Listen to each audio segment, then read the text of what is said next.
Maromout, laat je of je maar van tegelijk.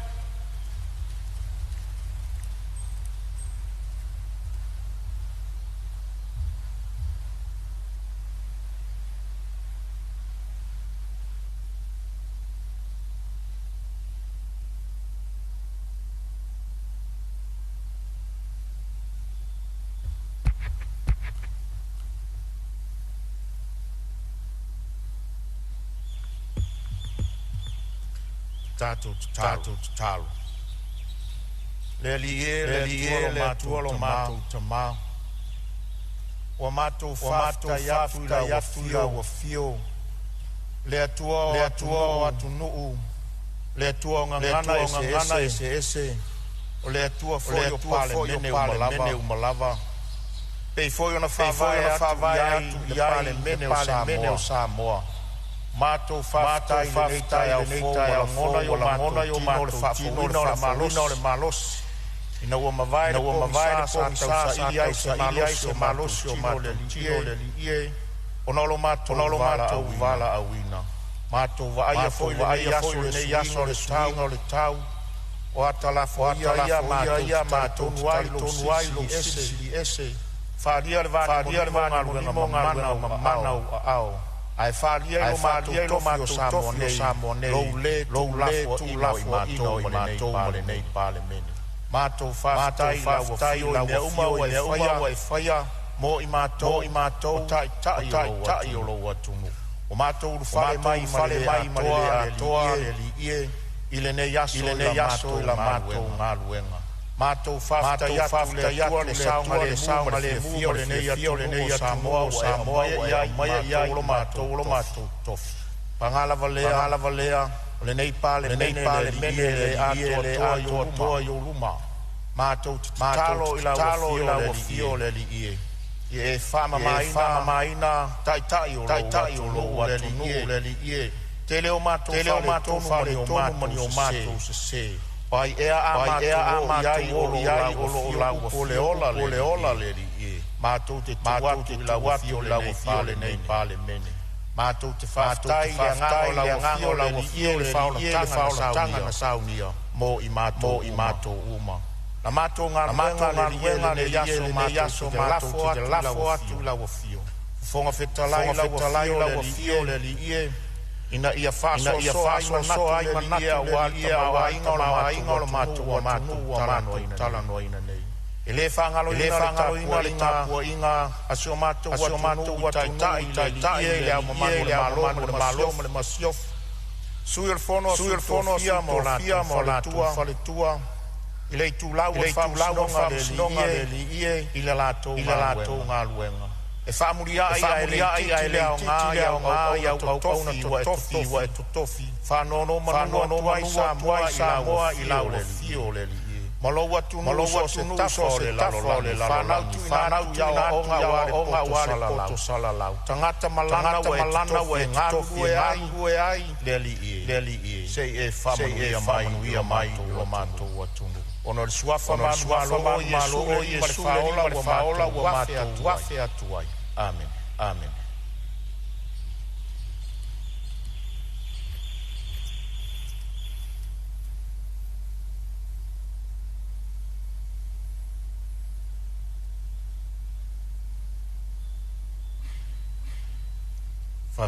Faftai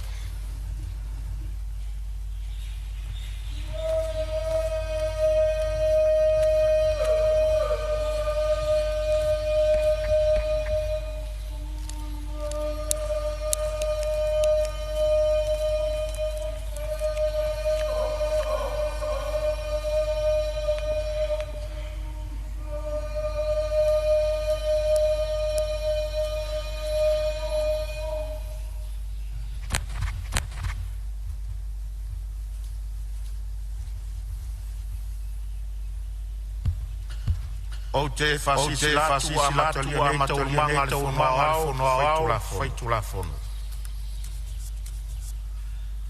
e soli no lava la tau te uia male aso peitai le moe le tu le moe la vaia ilana tausinga leonga ia i tatou Olona alofa lea mafuai ona tatu sila fai le manuia ma le ne yaso.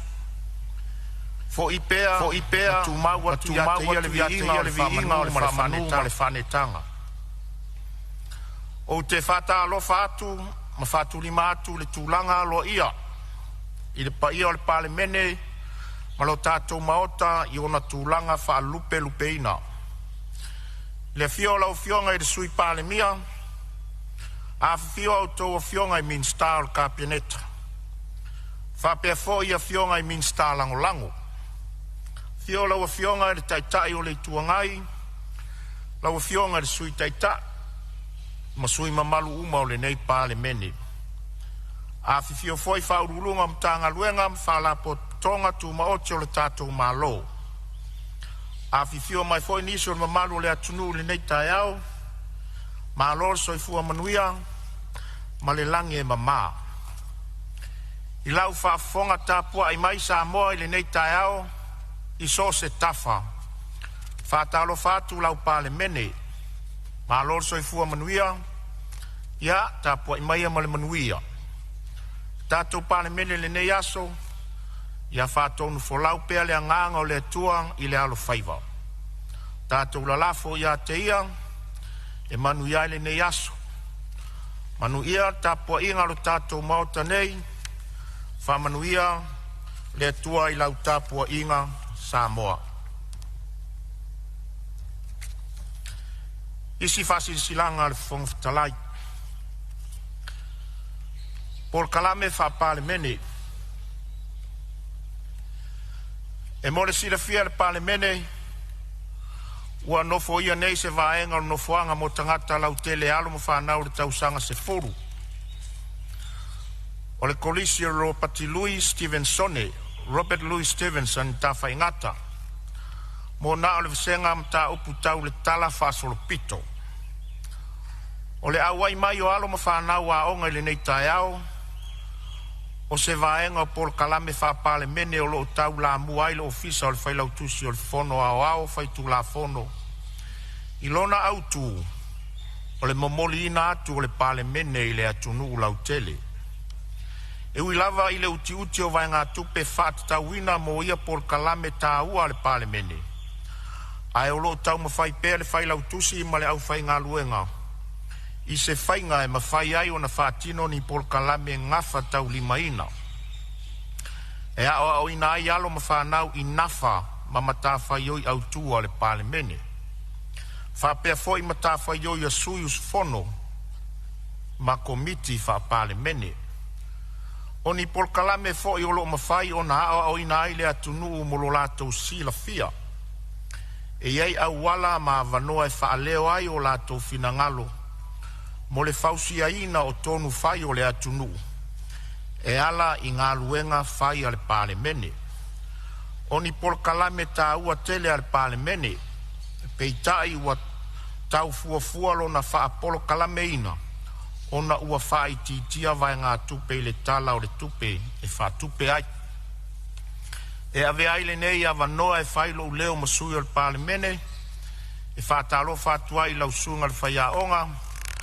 Ai meise o alo mwhanau a onga o mwhai wan whatasi mai mo loa utou por kalame. Lo whangia e le atua lo utou whamoe moe le nei aso. O le tatalo ale Palemene. I anga le lei le atua i lo utou whiangai ai maa o onga. Le alo atu foi mo suenga whai o le nei tausanga. I alofa le atua mafoa i atu lo na poto e wha oa ina ai utou. Ina ia avea o tau o ni alo mani whanau. E ali ai le mamalu o le atua i le lumanai. Manuia lo tau whiangai maa o onga. Manuia tele la o tau por kalame i le nei aso. Saunoanga na afia ai whaasalaunga tu sao tau alumanga o le aso luas fulmale tolu o ke topa lua afe luas fulmale lima.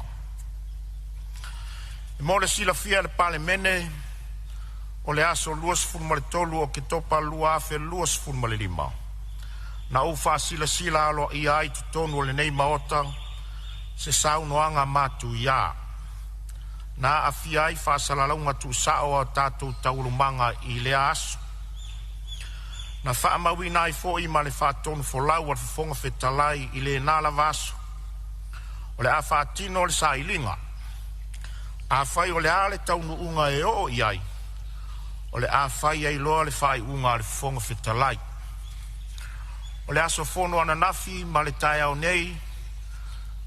Na maa wheloa iai ma le sui usu fono o sa nganga tasi.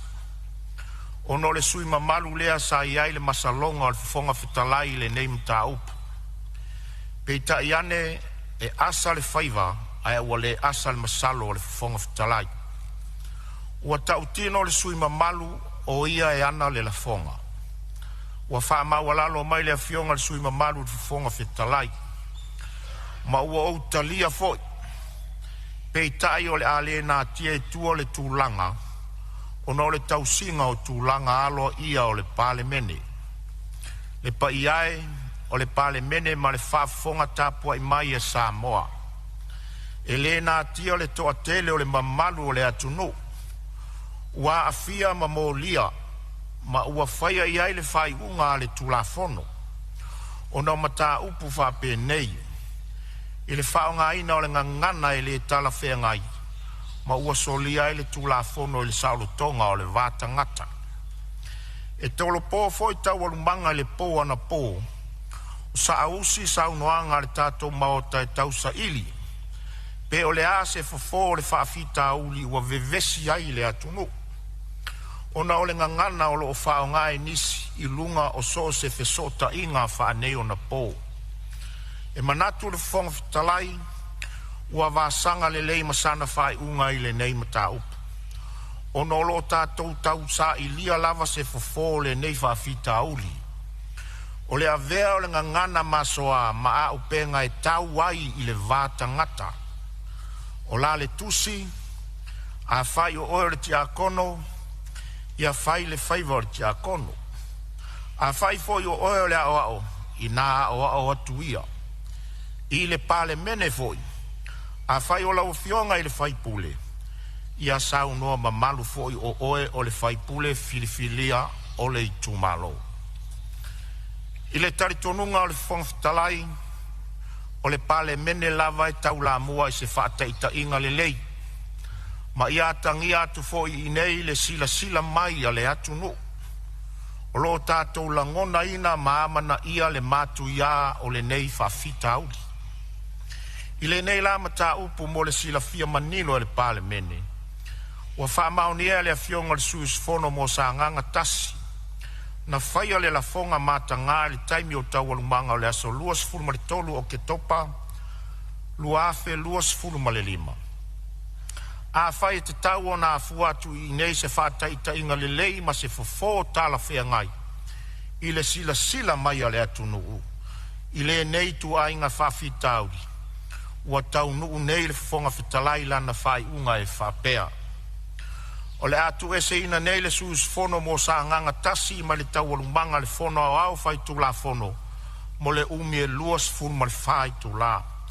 O te tāpā ma le whalo alo le sui mamalu ina ia e tu ua lore maota e tusa o le whai unga.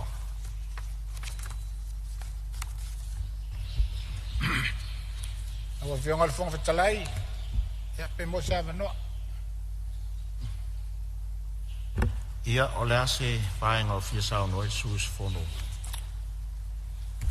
Ia, lawa fionga le whafonga whetalai. Tula ia ma le awa tele ma le ngao. Ia, e solituina I foi lo tau mamalu. Ia il Palemene o na tulanga whalupe. Ia, mai ai maunga te tele se ia. Pape nao na pa ia foi le malu le. Au whenga luenga le tātou malo o whatasi. Ia, mai se o Samoa potu. Ia ua whalongolongo maltutonga I tu sai ma le fole sanga. I le nei tai au lawa fionga. Na manatu ai lea ia, lawa fionga whafonga whetalai. Pei voi ona tā wheloa ia, o le nganga le nā. E le whatau te e foi, ia le suis fono I tu sai ma lau whai unga le nei tai au. Ia e awa ona o asu atu vai malu puenga. I lawa fionga, le whafonga whetalai o lo whatau te al mota. Ia e maise al pa I el Palemene I ona tulanga whalpea.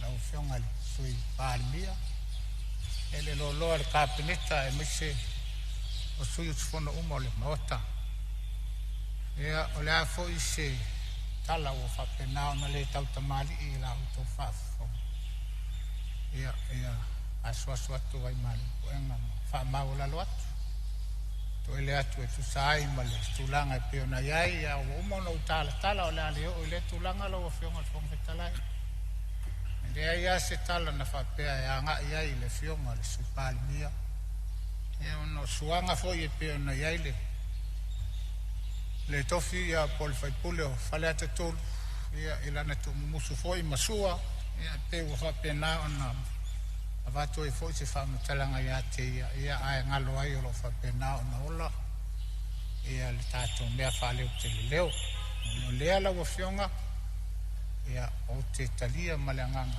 ma o lalo ia la fai unga o fai le nei taia o le fa fonga Samoa ia e fa pena le nganga ngale nganga fa maula lo tuai pe fa pe wo ye se tala wala lo a se upu foi wole tau tamali ia ila auto fa fo ia oil matua fa tama amanga lo foi le ona pe fa pe wo si pale la manga ia male a to foi ia le ona awo talia malanganga ma wala lo fionga malo fa me le ia la auto oil mo tane tu sai mo fontanga Palemene Faftai, lo finangalo fatamari.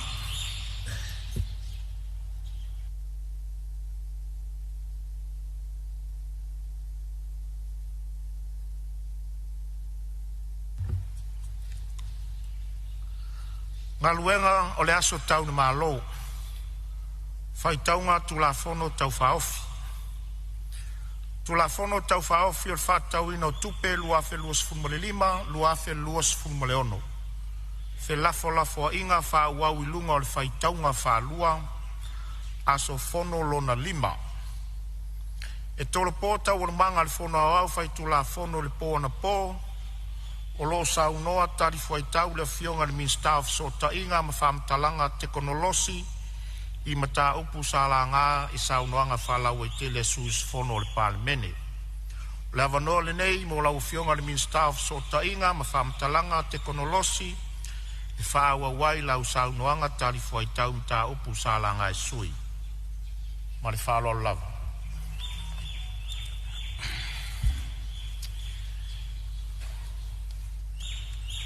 Wa fou le aso. Fou ile taiao.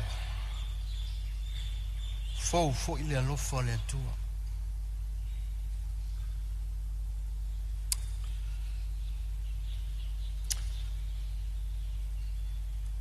O iei na mātou whātala whātu.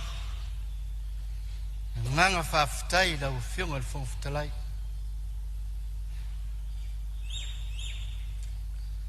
Talo whātu fo I pa ia Palemene. Ia lau whiunga le. So I Palemene. Tai nane le malo le kāpeneta. Ni stālango lango. Ia lau whiunga le.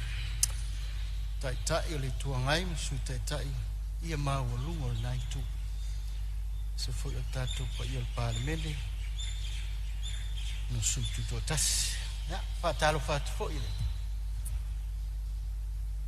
au lungo tanga luenga malo me se ona tu moti ia ina nei tai au fo sui foi na ngona le tai au Hello, fiona le whangawhitalai. No, sau lava ili. Ile ala o ta otoli angole, o sami. No umana tua lea o le whautuanga pupui alii. Ma le urua I alii le tama o li aman. I antama. Ina ua ia whailo. I le usu malo ua maua. Sau ina e ui I fui aloa. Ne I mau wao le tau ese. Aole a tau mai lava. Na ole aunga au te oro toe tu lai. Ile nei tai au fau. Lau whiunga le whangawhitalai. Wa mai au na matu. tali manino le tātou matanga luenga. E tu sai fo ima fina ngalo, ha fesili, ia pe ona tu ina mai, isu fono mamalu fo isa fa pe ona. Fea sia mātou matanga luenga, e tu sai fo ima vaenga o mo mia, ia malfia mala malama. Mātou fa malu rua tu foi, so ima malu uma na pai le tofa, awa i le matanga luenga, ia a fai le o tau tamali i sau whaafunga mai le mātou tali atu. Ia, tauia no mātou whape atu. O tātou sae whautele. Tātou sae whautele. Ai, ua, maua le nei avanoa. Iau toi fo ia nea e si o tu malo. Awale la tau tapo inga. Ia le ua e manuia whaiva le nei asu. I le sua whawhengainga taulangi o lo whawhale le malu i titono le tātou i tūmalo. O wale tau asuina o le puvai o le ola. Whawhetai mo au tau tāro sanga. Whawhetai mo lau tātou mola au tau tāpua inga. Ni ngata i lea. Ia taimi sa halo atuai lo tātou tūmalo ma le tātou malo. Tātou whainga whiwhilinga. O la au tau whātou whalainga, i le mana au tau te talo. Lea ua mamoli mai ai, e ao e tutu mai e saviti. Lau tau whātou whalainga.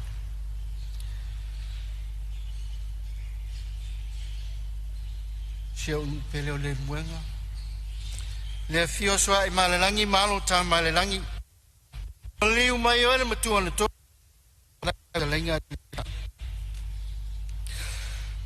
Mamalu le toa iwa. Maliu mai o e salue. Mga taifa pia polo ma whautala. Maliu mai o e le muenga. O e o le tū mua. Whawai. Sul sunga lau whausia. Sa talwasa. O e lava o le lau na whausia. Lava na whausia me le lei. O walo tātou tu malo. Fio foi lau whionga tei mali au tō le whonga tātou ala. A whiwhio le whao ai lau. Ia lava lea awala a inga tātou ala. A inga whaling langi. Ma malu mai oe le whale a ana. Tei nane lua vai a lua.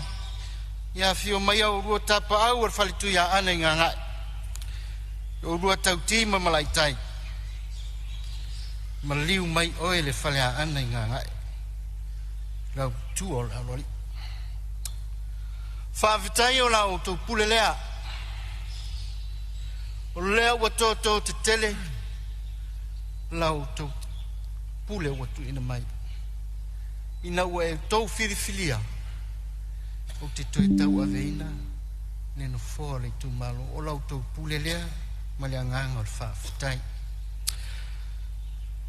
Ai ua wanoa fōi le ne mātou tūla i atu. Ia, la avea ia le. Tofi whai pule. O le tū maloa ana tolu. Ia, sei tau muli muli atu fōi. Tālo sanga, mana ongo le ne tū malo. Tālo sanga ua lewa ona. Whao atu. Lau a whionga le min style sisi manga. Lau a whionga le min style ngā ruenga tele. Ina ua mātou tūlai mai. Ina nāpa e inga o tūlai. O le nei lama ngani atu. Tua lalo atu. Ma le nganga o le whāloro. Le mātou tali nganu lama lei. Vai alua. Te le toi tau whamatala ina. Salo pe toi tolu se lau I titi pe tele. Mita o loo to toi. Ia a o tau mawhai ia ina isio ai. Ia o loo ia ina te mau ai ngai whaatino. A o le mātou tata. Ai o whionga le min sta. Tei nane fo ila mun whionga le min sta o ngā ruenga. Ia na iau mātou a wala ngā rue. Le ua mātou a matamea. Pita iane. Ia e eile a wala lea sa whaatinoina le tātou tānga ruenga ia ua toi mo mia lava lona whaataina ua matua a whaina ma ua whaaleangaina. Sio mātou nuu I le muenga la o whionga le minsta o ngā ruenga. O le tasi le nei na nawa sa tau mawhai atu ai pēa ia o le vai tau mawha I le pito nuu leo le muenga o le nuu auta. Pēia no vai o le awala malingi o lo iai I tāo sanga. E tau mai lava I le ngoa le awala. Le leva, le umi, le leo tau mawhara. Ia a inga nei I se vai. Te talo, nganga, tu maulalo lau whionga le minsta o ngā ruenga. Ia nai tāo sanga ia. Ua, ma e ona mai le whina ngalo ma le tō whae. Whai ngā malo ua tuana. Le fwoi sa tu le se eti ma le wha moe moe o le tānga ruenga. I lau a whionga le minsta o ele ele. O lo mātou whaatari pēa. Tu sai ma le tali utu I na mai. Whanua, o lo whape ngā o le tua maota, o le neinu. Ia o le mātou te talo lea, whātu I nātu. Ina ia whamatu mai. Ia a wanga ruenga whaatino ina, kare nei tu malo, I ngā utalea o no whali. Ia, salo o nei, o mana onga tu pito ia si o mātou tu malo. Au nisi lama vaenga, ia o lo whape nā lava o na whaatino. I le tātou miliona, ia e pe o na whao atu I tu malo te tasi. Ia, ka ina maseleo, ia nganga o le whaafitai, ia ua ai winai, ia le tali atu, a tātou mitanga ruanga, ia whaatase I fo I masoto mātou mana onga e ala I le mātou tofi whai pulu. Anga le leile atua, I lau whionga Fonotaga, ia manuia fo I whaiva o le tātou Palemene, le ni aso, le nganga o le whaafitai.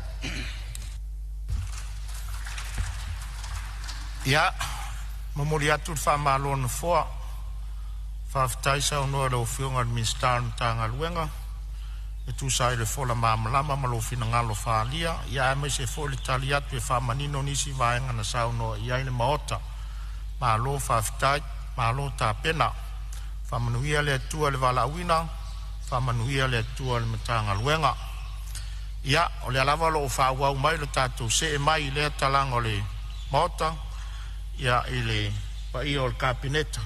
Ia, o le au o atu le whaasolonga le matanga ruenga o whaamasnonga, tūlanga tau whaamasnonga, o le komisio whainga pālota.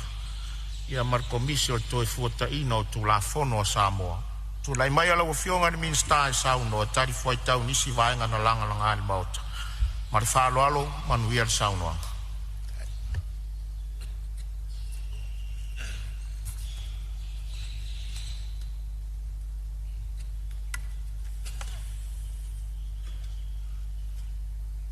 Whaafitai la o whionga le Fonotaga molo wa manoa.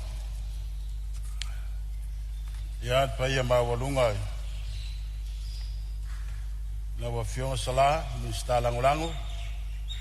Ia, whapea foi le pai a mawalunga la mtanga ruenga whamsinonga, o fiso whainga pālota, ia ma le toe fuataina o le tūla fono Samoa.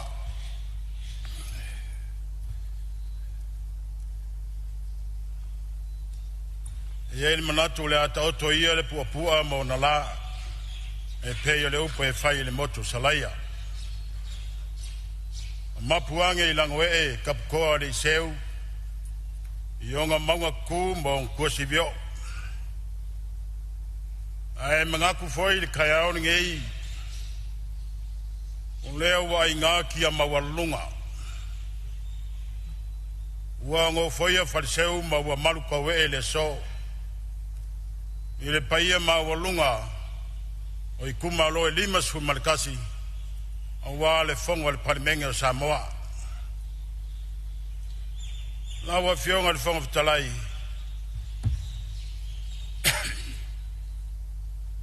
moli atu le nganga whaafitai, o lea wa umana e sisi le atu mua o le tai au, ma mamoli foi la au I whunga, a wale nei tai au fau, I le mamalu mau lunga o le tatou fono o le nei tai au.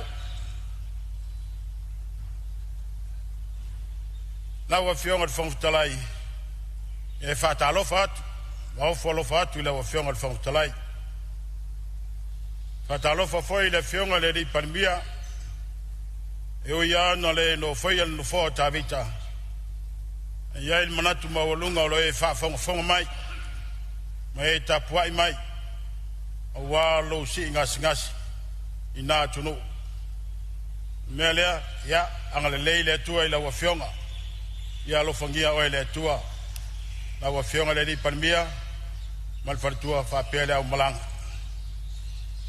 Whaatalofa foi, e lua se lua, soi Palemene, papea foi le soi whangawhitalai. Whaatalofa foi le paia maulunga I minsta o kapineta, minsta langolango. Whaatalofa foi le nai tua le vai, I la ua fionga le taitai o le tua ngai, ma le soi taitai. La ua fionga le tamaitai, la ua fionga fiame, ia whapea foi sui mamalu o le Palemene le nei tai au.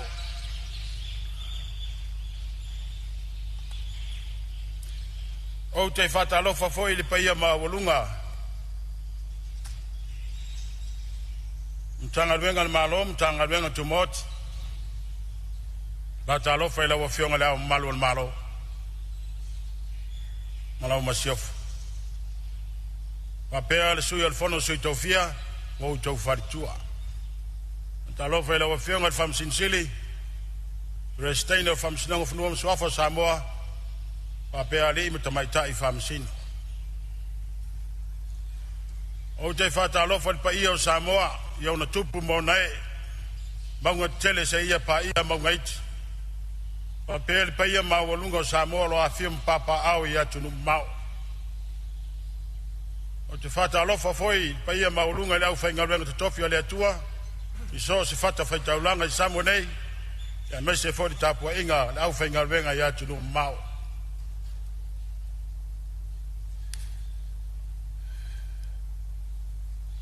O te whatalofa, I lawa fionga le prestene le kalesia me tisi, lawa fionga faulalo o le konfenisia Samoa. Lawa fionga prestene sile lauso, papea paia mawalunga I pensione malolo man malo, paia I taitai o le kalesia, ai mese il paia le au whaingalwenga malo se fua manuia malange mama. Ne whangaloina foi lo itu malo te whatalofa atu, paia lo itu malo, a ana lofi numertasi, paia ia inga mtapau, aingo satuala, aingo mawenga, aingo taulangi, ne fio tapunu ule wa fio meilo, mahalo tu ya ana tamalangi. Tausi va tele mamalo al fartolu mo foi fale. Talenga apunu sauvam solaim tongia ilua.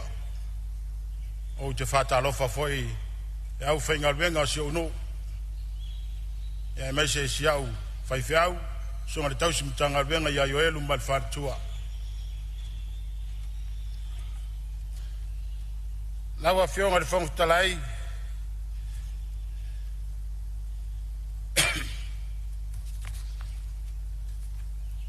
e fia fai se tala no o mai lea I sui sa la ngalo atu fingalo awal nei mtangalwenga.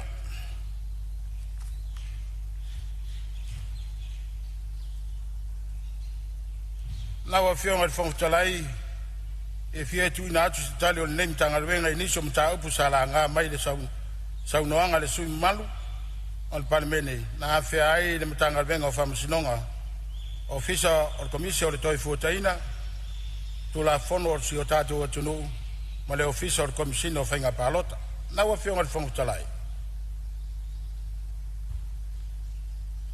Le fionga le sui mamalo o whasale le anga numero tolu. na wa fionga whangtalai sala ngā ai le sui malu I tūlanga o ngalwenga o le maoto whamsino sa le longa. Ma ia tau ai le 5 miliona o lo whaanganga I nei ngalwenga. Ma sau no mai ai e le o lava lea se leni. Ma o le nei ngalwenga na wa fionga whangtalai. E le ai e le 5 miliona ta lari tau o le nei ngalwenga. O le tau ato o le ngalwenga lea mo le maoto o le whamsinonga sa le longa. E se fulu ma le 1 miliona ta la. E au fi ai le maota I whaatino ai whamasinonga mga ruenga o le matanga ruenga. O le maota I whamautu I ai whamasino pe a whio atu I sawai e ngālu lue ai. Patasi ai ma le pā si o mi ai le lotoa. Ma nisi o ngā ruenga I whamautu le lei. Ai le ele o lea wa fuafua ina e whaatu ai le maota o le nei o whamasinonga I sa le longa I sawai. O le fuafuanga la lea ua whaataoto. E 5 miliona ta la mai le tala tupe taruai. Lea I lalo o mtanga ruenga. Lea wa fuafua ya matalia ai le ngaruenga. E ia mai ale nei tala tupe. Lua ol wa 5 lua ol wa ono. O na toi whamatu mai ai lea o se eisi se leni. I le tala tupe lua ol wa ono lua ol wa fitu.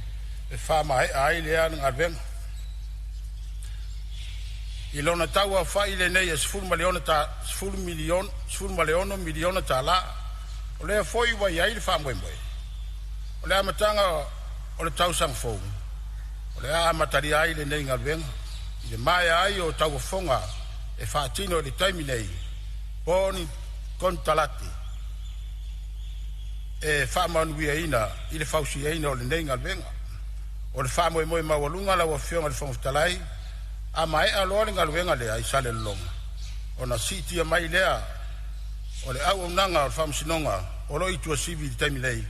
I sale longa I lon nofuang fau. Na ua whionga le whongtalai. Sa ta ua whoi le sui mamalu whale alupo. Sa ia sau no ai ina ia toe whatulai mai le whatino ino whamsinonga inu I tua ma whioanga I tua. Ina ia mawhai o na awhiwhio mai whamsino ma le whamsinonga. Whaatino whamsinonga I nuu mawhioanga I tua. Ai le o le tau malanga mai I tua sivi. Ia po o muni nuoni ai. Na ua whionga le whamtalai. O whainga lea sa sauai le whaatinonga o whamsinonga ia vai tau. Sa whaasolo I tua I nuu mawhioanga ai peitai. O lea ua tapu vai tasi lava whamsinonga I sa la whai I tua sivi. Ai tapu vai tasi whamsinonga I upolu I munu. Ia. Na iai foi mafuanga le lei. Sala ai o na whaatino o tūlanga. I nā vai tau ai peitai ane. E whesuisu ia I lava whainga. I nai e mawhai o na whamali e ina nai o tātou tangata. Ai meise ai o whemalanga ai. Solo o tangata I tonu lava si o tātou atunu. O le tōtele o e sa lala I sawai masiti a mai upolu nei. Pape a foi a fionga I fioanga I tua I upolu. Ua tele na ia sitia mai I tarwhaatai o apia nei. Ai whawhitai I le sui ua whingalo ua whaaria. Ta oto mai lo whingalo se sila iai ni tangalwenga. Ma tā pā fōi se whingalo o le whionga le whamsinsili ma le whamsinonga. O le ase au wala pitusili o na lei e whaatino ai le au unanga a le whamsinonga le atunu. Sa tā ua fōi e saunoanga a le sui o whale alupo. Te sosoani al malo, lea sa o foina I mata upu tau whamsinonga. Ai maise mo I lātou e ngā whatia le tutongi ina o ni loia, e tū lai mo I lātou I lumo al whamsinonga. O le taiminei, o loo ngā lua ni tanga venga whamsinonga, e whamatu le whainga whaavai al malo. E 5 taita ina ai, le sosoani le nei sosoani le nei ale malo. E pei o le silafia, o aia tau whaare whawai, e anga vai ai o tātou tangata. E whisoso ane aile mālo I mata upu tau whamasinonga. Pea whai wale ngawha tau li maina o na totongi lo ia. O mata upu la o le whainga whawai le nei al mālo. Le asiti ai le whaitinonga o le nei whisoso ane. Ina ia mawhai o na whamalia ina ai inga le whawai. I le whaatino ino le nei sosoani ale malo. A ia whaamali eina foi o tātou tangata o lo mo mia le nei so soani ai meise o ala fua e lima tai nai lo ia o le afa o ai nei so soani al malo na wa fionga le fontalai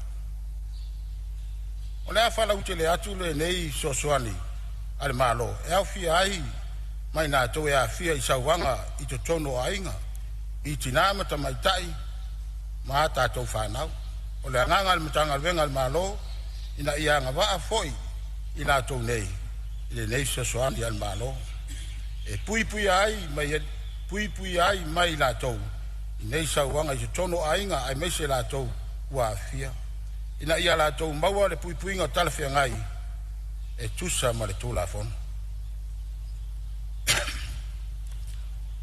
o isi mtaupu na langa mai e le sui malu o fale alupo sasa undoa mai ai le tele o tangata fale alupo o whaataua la tau whanua tu maoti tumbua nei pauana nofo ai mo ngā ruenga ma o ngā whanau ai loa nganga lava e fia pa lota i fale alupo i nuu na soifua ni ai a o le ia ngai mai tumbua nei e sa ili manuia tal sanga ina le official komisio whainga palota be le tatau o na toe sila e teu tu la fono ina ia mawhai o na resitala la tau nei i la tau i tu malon soifua ni ai la ua fionga le whongtalai o le vaenga suma lima le tu la fono whainga palota lua afe lua sifuma leiva o loo ai le anga maa o tangata palota e resitala i le tu malo palota o loo nofo mawai wangana ai e matai e lua e anga waa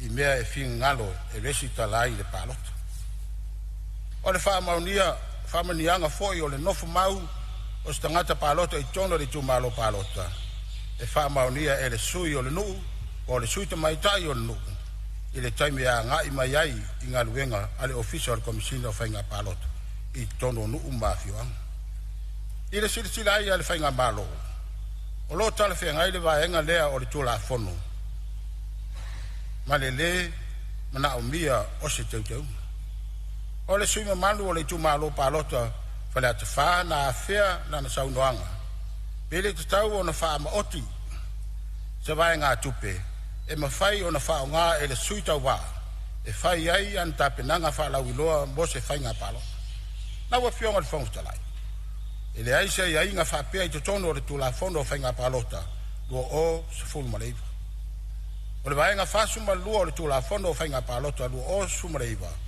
o loo ai o whainga whamaunia whatosina le whaonga ina e se sui tau wā e au fi ai mua ai o pepa whalau iloa e tufatu lua whaonga ina o lau papa wha iloilo tolu tautalanga tu whonga pueina o ata wha la unga e whaonga ai so se ala tau so tainga e au fi ai whainga wha telekolos o le tulafon e lei mo le sui tau wā mai le sila le whainga malo o loo tala whenga i le vaenga whasu malua o le tulafon o whainga palota o sumre iwa o loo ai whainga wha maunia mo whatosina awa whionga le whongtalai o le sui malu o vai maunga tolu tasau noa le ona whao ngā oe komisi o le fuataina o tula fono Samoa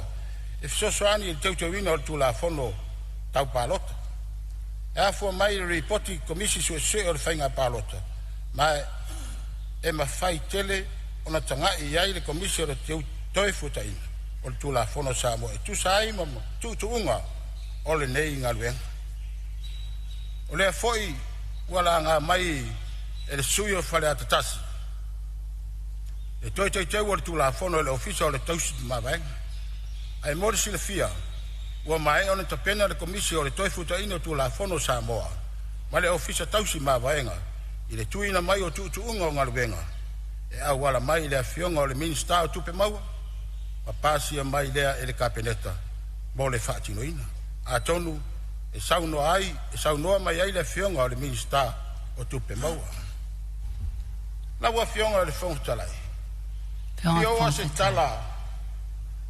Ia, malie le fionga minister o e le whaula vea mai le Suyo fale alu, po se tula mai le suyo fale alu. Se me fi fa sa, po se me fi fa mamla mai le tali mai le malo. Tai malava no la fiona fon fetalai. O le me fi fa malama. Ia, sauno. Tai o manuia. Fo ona e tosi leina le tatou ba. Tapuia mal tatou te maole langi. Pa fitai tele lo fiona le. Minista, la mana ia fo yo se tua lalo atua le nei usunga fono. Wa e manino leila usau noanga e whaatau le se manatu fo intu inatu. Moni a au, ia o tula fono o manino lava. E ftoa e palota lava i se tu malo fa palota. Lava pia oyo se matai, lona lua. O lo e nofo ina. Ina tonu lava lea luato e sa luato e si tu alalo. Las nya fa fina ngalo. Ele faina suia tu la fono. Ono e sa no mai fa pia. Yo la lava le tu la fono. O tu alalo na batu. Se isi sila nea. Ono o pe ona no uta uato. Telo tangata o mato no. Tu lo la fanga lo fa fonga mai. Ale tu malo. E fai mai nei ona fai ngaluenga. Ya onga le universite. O e o lato a fanua i nei. E a fa e se itoe tu le finangalo fai talia o tangata. E ma fai lava ono lo o yaile pito falalo. O lo yaile pito i oil. E se lava le lato finangalo. Man na o lava e. O le fasino manga fo i lea. O na lantu watu e tafutafo te mai tau wina. Ma sa nuna isa commission of inquiry ma sa nuna fai. Pea umal fai ngā palota. Pere tasi lea manatu e tu watu e talane na. E be se ia mawhai e fo ona toi wa aila. Tu ul fai talia al tangata. O fea fia palota. Tai nane o fea mea o lo no fuai. Man fa alo lava la fionga minsta. Fionga fionga Ia. O lo ia fo disi fa la vele fa sala le anga tolu. Ia tu lai mai fa sala le anga tolu. Se me fia fa mamlama po se me fia fa sa o fionga. Me fia fa mamlama ia o ia sa fea fuele. La ua neu sunga fono. Pa pai lo fionga ile. Minsta. Le ua manino lau fo sanga ni tai au. Wangat pawana le tupele o lo whaanganga mai laro tatu pakiki. 5 miliono. Sa tau eila le pole ngal neitu malo hapia ise. Te wale lawa ni fale. Ande awa maa we lau sanuanga. Le ese full maleone. Ai fatino le luo onu lo fitu patikio da. Iai le ada o mamlama. E tasiare e peo lau tau sanga fuile sa tu ina atu le. Minstau su fo maloloina. Pe na hone minstau leo. La o fionga le minstau hamas nonga.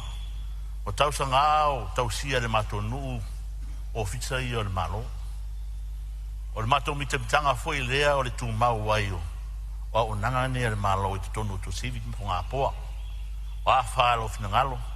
Fionga le, sui Palemene ma ngā malo.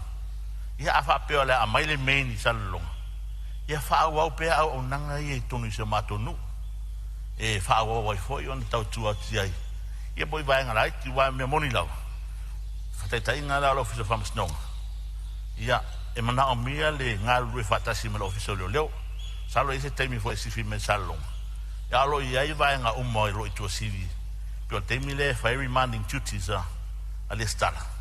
Ia e whape nao na tau fia ai, la tau tau fia ofisa leo. E whelata i ma whai pipo whatasi di vai ngā i au whamasnonga. Leo, ma whare maa. Ia tu mau pea o nanga i tonu so matonu ma le larfang. Ia ai sifi mai tonu. Ia tu langalo iai ia o nanga i au tu tonu salong. Ia ai tu mau pea vaenga ia oni ave sia masi matonu. Nga le mafala lo fong foftalai faftai te mo le no. Faftai su sa no ma ia ma dia fnole la fionga ile minsta se tu atu la vanore fionga su. Ile minsta tupe. La fionga le fong fetalai tu la i malangang fa alo. O lo o iai nai tangata le atunu o lo o fesota i mai.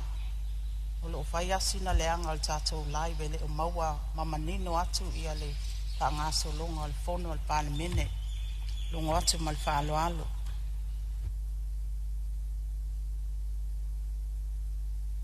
Ma lo whaftai, so son mai lo fionga le minstau tupe le vaenga lea. Ia, o le ase i tau mwhai atu le official fono le tūlanga lea. la ngai le tau lava on fa wa tatou fonolo tapo ai mai Samoa ya mai se foi o le atunu atoa ai sei tau sa ili atu le vaenga lea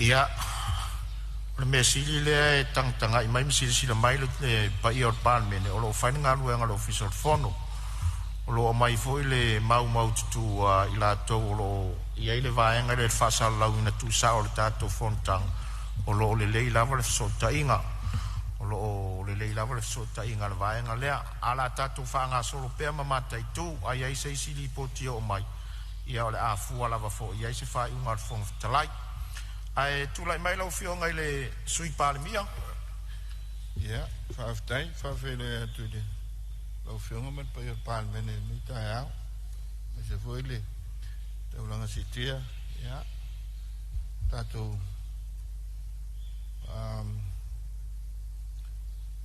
multai lu finangalo mantetal ja tau si ai me Palemene dia so na se sonia le fema mista me se foi le tulanga pe on sauno ele se me malo fa la lupa atono se tulanga tal fenga ile to ilo e ta yo tula fono sa fa se lo afsu ia se swinga sa si le foi ele penga malo le na vai ta yo no fa fita u tu pulia vai ta me se sa tutulo le tulanga foi le ile tala fengai el palota e fua i lunga o le mea te no fai ia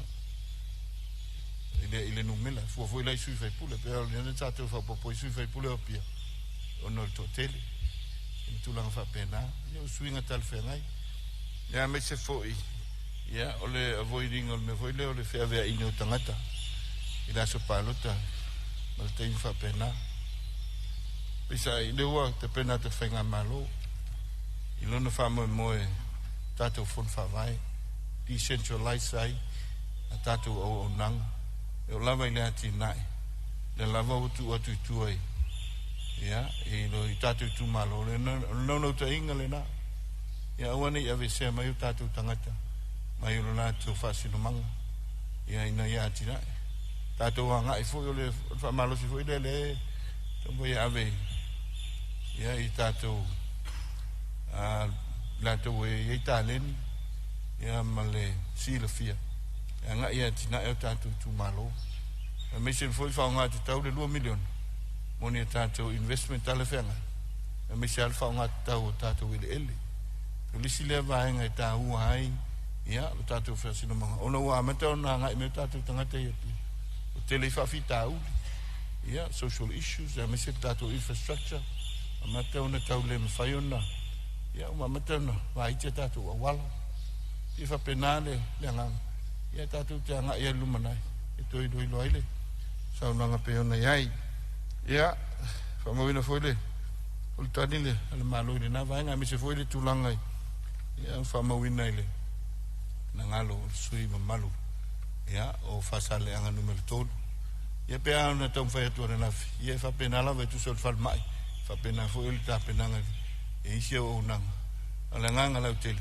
ia vave no o so san ia yo tātou whalmai leo ia mai sia alo ia il tātou kipu kako landing station no wing mal Palemene ia o mwhai haona o ia o unanga na ia no si tau le tau mawhainga ina ia mawhai ona awane i toi luani pasi e alua ia e la tau e mai le tusalenga ia ma le tua sau ia pe au mai sale longa ma nganga fa lol fa tai aro fa tai lo fio ngal sui Palemene ia masalo le ua manino sui fo isa fa ali fina ngalo tulanga le ia e pe fono fisiling ia le 5 miliona ia le utali le fio ngal mista ia na se tupe amata es fu 1 miliona le tau ngaluenga eu vou falar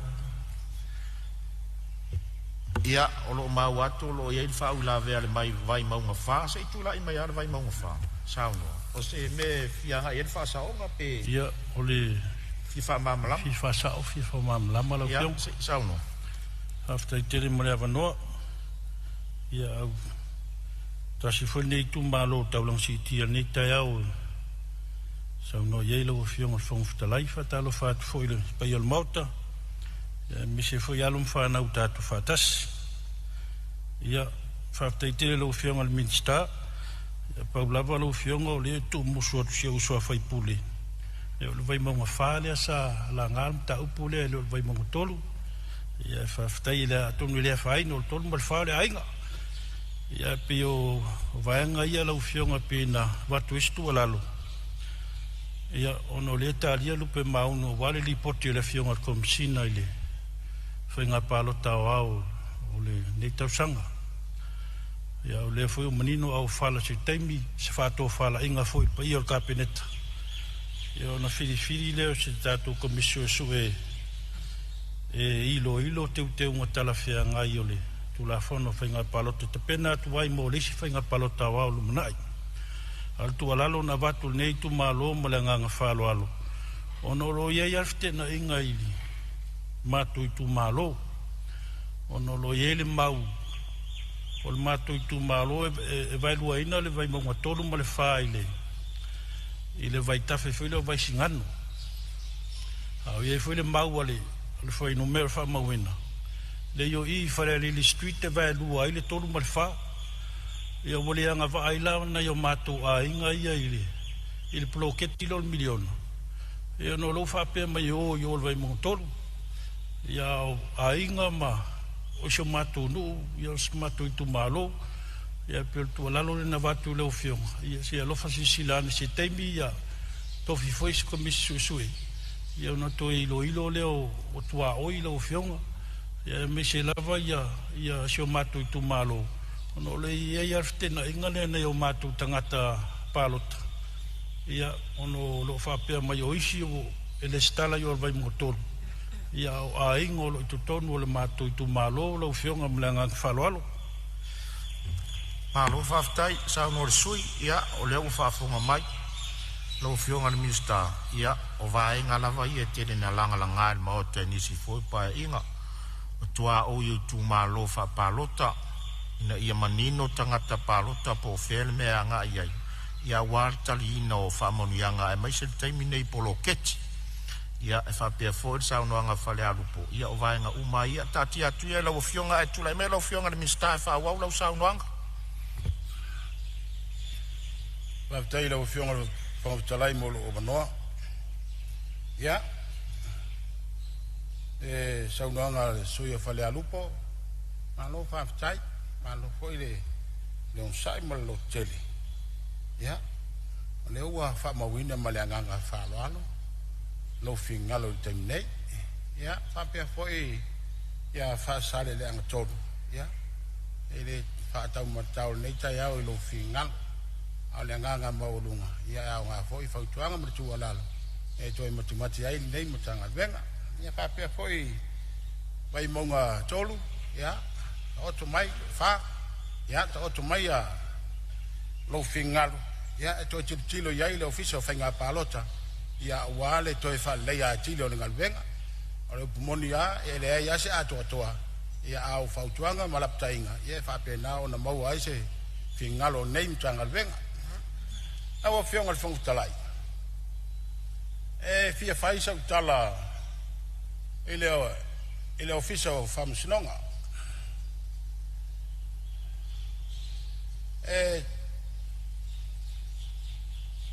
ole falele ole te wai upola tunu te wai to fa ainga mala tu tama ole fauto tanga falu polo pai atu mua mpule o ileta oto ai le fama oni male ami tono le fale famsin na wo fionga fong talai pa permi sta ngal ben telema sta tu tar sanga male nganga vai bal sia le fa Wale to atu toa le fale famsino. Taimi nei tasi le potu o faunga. Le famsino ngo funua mswaf. Watu tulu le fale. Faunga foi nisi o potu de vaenga e pito ilunga. Famsino ngo maulunga. E faunga ele prestene mal malo famsino. Ole talo ila wa fionga le fautalai. Male vaenga lo fa tautaya ia ngalwenga tele e ia lo fangia o le vai tau timuli nei ua tutulu tono le fale na ua fionga le whangwitalai o manao mia le toi atu apa umo le fale lea a wale saunga le mu o tangata whai ngalwenga ai mese o mea sina le atu nuo lo ta oto ai tonu ma le nganga whaloa na ua fionga le whangwitalai Ie o watu I mana onga lo itu malo. Ele o toi umi foi.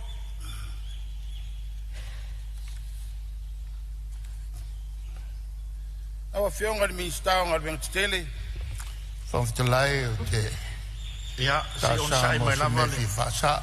Ia, se on sai mai lava la fionga li minstao se tuatu lava noa le tai le tuangai o lo iei le me fi whasao. Sao noa? O le sao noa ngā le... Minister ile fale watu tulu. O te manatu o se tau tonu ale a e tau ona ave il fatau o. Mai al tulanga tonu ai fatino ai. O lo fautu aina o kabineta.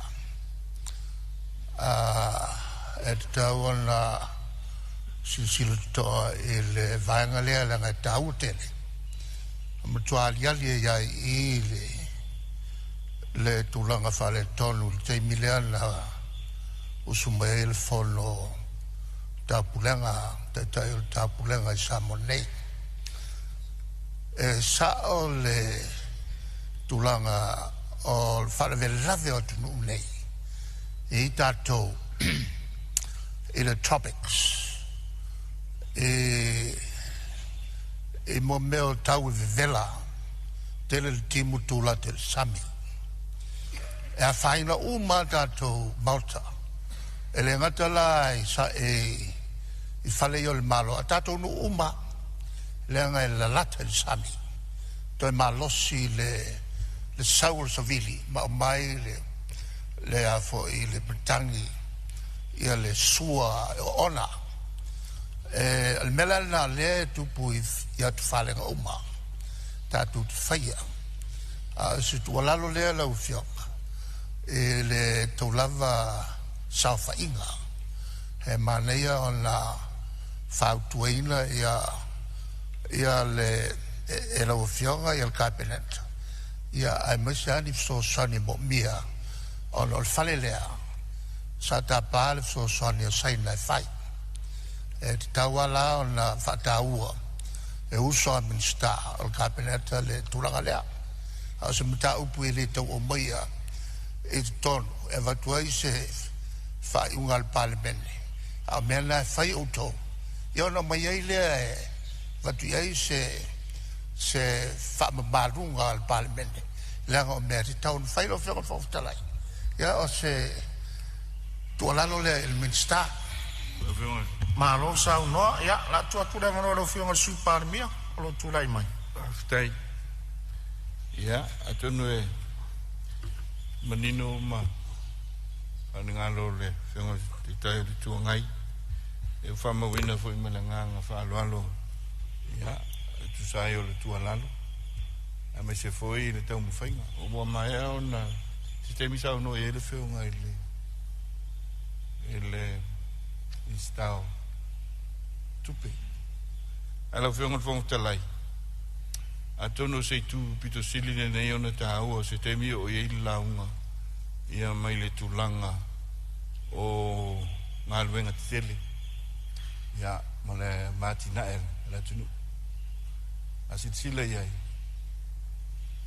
a mai le lisio o mauta ia o fale ton e le tau famtalaina fausinga al tapenanga Lo iei foi mauta sa fausia mauta al malo sa fausia eisi foi atina lo le leia. Le tu alalo ale le sa te fai pea e le tu langa o konkalate tu langa fatinongo atina tele nei al malo. Ina ia amana ia se tu alalo. Ele ngatal mtanga luenga o ngaluenga. O insinia tal fengai. Ta penanga foi mo feng fa vai. Ele tua tu o ngaluenga umane. E uti fa soa. A me se lava. Ele tu mai fa pitoa tau insinia. Leo a toa le luas fu lima to sanga talu mai le reforms a fai le lua felus fu. Ina ia watu ai tua fa tinongo telu ngaluenga nei. Lau feunga o le tele o ngaluenga te tele. Ina nei teni. O lo fa tino lava ma design. Mai atu no i fafo. Ile fiso soani a tatou local companies. I tae e ao lava o nati na e o tatou lava tangata. I lea to mai. Ala lea e ta ua ai. Ia le sila to toa le whainga maloma. I lea taimi, i lea taimi. I le to mai tala whengai. I lea wanoa whainga aluenga tala whengai. Le ngang wha lolo lau whenga. Ia, malo whaftai. O le ua whafonga fo i le ia Palemene le forsanga manino o le whionga le sui Palemia. Ia e tu sai fo i o le saunuanga le minstad whale tonu wa ia il maota lea. Ia tu atu le wanoa la whionga le minstad wha ua umai saunuanga. Whaftai la whionga fitalai mo le avanoa. Whaftai atu la whionga le tai o le tuangai. Ia wafo i le tualalo ma whamanatu mai. Ia wafo i le fale famasino. Ia whaftai tele ama le tualalo. Ia ngā le whautua mai ma tualalo mai. E maua i fo ia na ngona mamnatu. Mea le whaftai tele lava. Lawa whionga le mistao ngā venga te tele. Amu mole taru sangatu ma le anganga whaloalo. Le awala le te tonu o lo itu malo. O le sota inga le ai ma le awala le whalava i taunga malala. Taru sangatu o te vai rupeina le saunuanga lo whionga le minsta. E taluai o leo tātou taunu tonu mai lava le tātou malolonga masani. O te manatu fo. O se avanole se ito e siaki le lei tātou fisota inga le whaasala lauina tu sao le tātou fono. O te whaelo atua i lau whionga le minsta. O le ato e taliu mai a tātou tauarumanga. Ia pea mai a le tātou malolonga le tae au. O se avano se inga rurue le ofisa o le fono. Po fere tūlanga o iai le whale tonu lea. O lea u te whasisi la tuai o la whatatia e se taurumanga le fono au whai tu la fono mo lana malo longa o le tae au.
January the 1st, 1962, and with the new year comes the first independent Polynesian state of the 20th century, Western Samoa.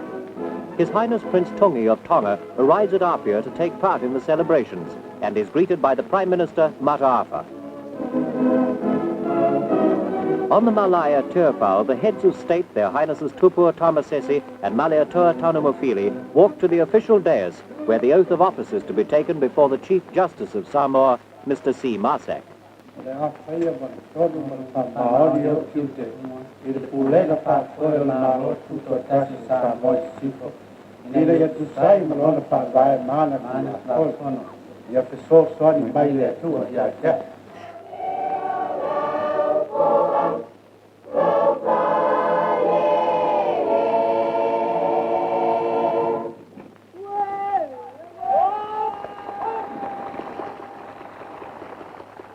Now, on behalf of the head of state, and with a full sense of the historic meaning of my act, I formally declare open the first session of the first Parliament of the independent state of Western Samoa. So it for.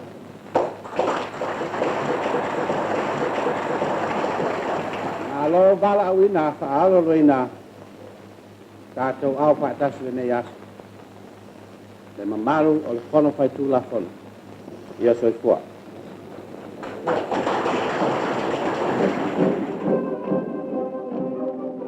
After 62 years of German and New Zealand rule, Samoa finally regained its political freedom. Apia became a city of celebrations. From the Kingdom of Tonga comes a breathtaking gift of 1,000 yards of tapa cloth, made specially for the occasion.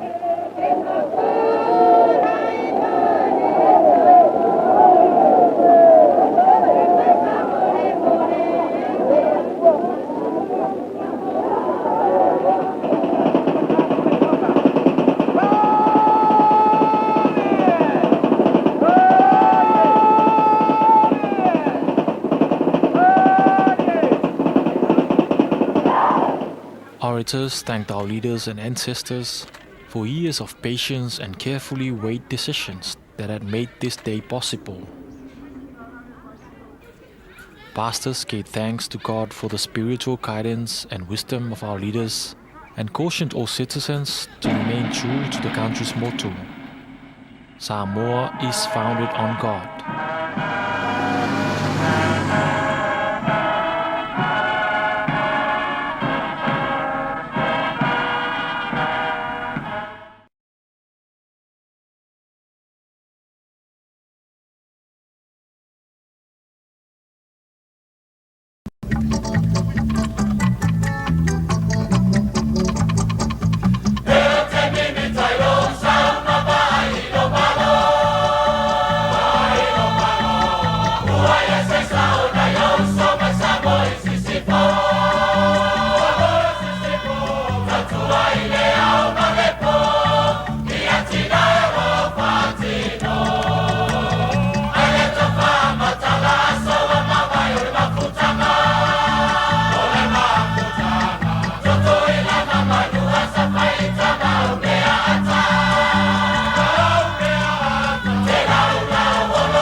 Faftai.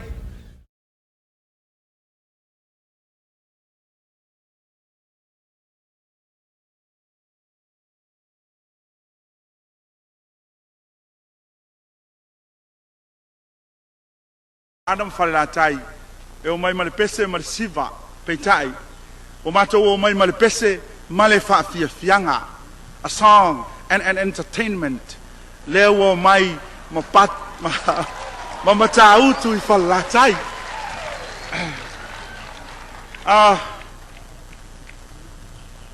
O te lei loa po le ale sawa sawa.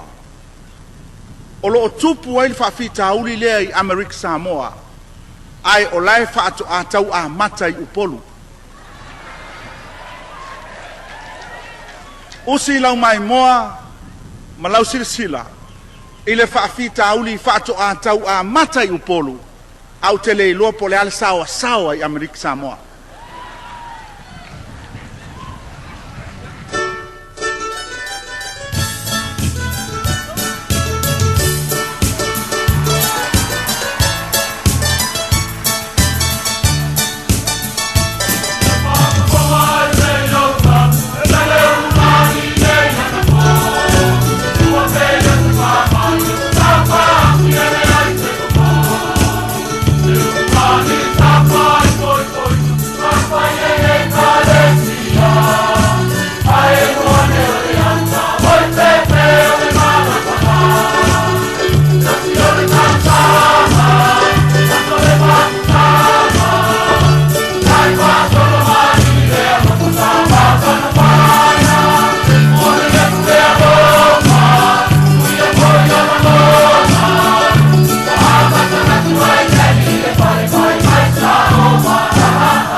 Singo e over. Anga le lima kala loko.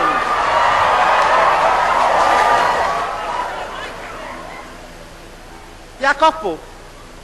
O wi lo le mele ke over. O ke over yongu.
Ole papine mai e o matua. E pasila hua mamai e panua. E maka o tōtoni ki kaore ne, e hao le mua. O ka ua le pao le po, e rei mana maroto anua. E ika se poronga loko anua, e au goa mase alofa, amu ia se mamine, ora pia pia, maua le taho loko. Hey, hey, que rato poi unga ulu e ka penga mai ke mea ai. Ka puhi o uku awa koe kali mai mea mai a kusa ukala. E ua o ono e au le ana kalu e lo ukinga. Ua umalo ua wale ka mau mai na lo hainga. Ua umalo ua na kauti o umakua. O te kuno kuno, ele leo na kautua. Ani e o kolo loko ne, uku o ona, mai te wea lopa. Yala! Awai! Yala! Awai! Yala! Nani, nani! Awai! Yala! Kele ua mai so o lau pāpireka, pāpe a lava o e he tika, o kumu lau hiku o so iluha, o sake pina o le pele aromakanga, le a e mahai ke i tau i unga. Au ne toku oi hesera ka hoa, alu yai, pāunga hoa, o mai o le kengere haka mātua, a o naka e ana, isa, pehi naka se koloa. Wa e oki mai me o i unga la barea, ia pasi a mai boa ai le barea, o unga la barea. Vai o que vai que eu não me na barea. Via passia vai vai na barea. Na barea. Ani mama mi sapre pale isio uhaima. Mama karo ya ya koyo yo na mai mai.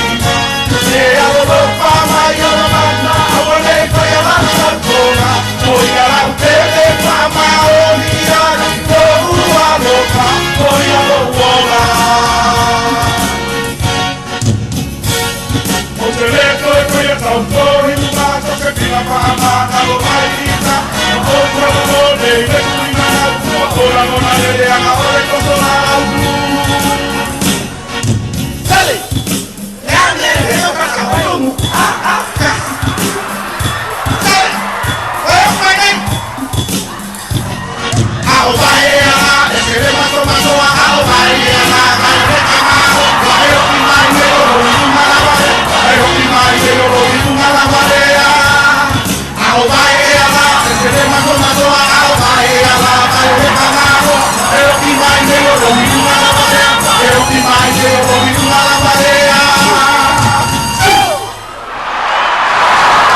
o te whasisilatu o toi amatalioneta un manga al fono au fai tu la fono. O te tāpala o fionga i sui Palemene mo le lafo. Aftai, o fionga al fono ftelai. Un mato wa manoa e whapena fweo na mato whaftai. Lau fionga male. Io lau fai ngā luenga al fono. Mana to leua. So i aloma. Ngā waule. Tani ngā sua Palemene. Mo foi fácil ngā malos. Wale tato ngā luenga whaftai tau tua. Whaftai le. Ngā lofa le tua. Ia wale ne yaso. Ai ole lalare tulai. Mo le nganga whalo alo.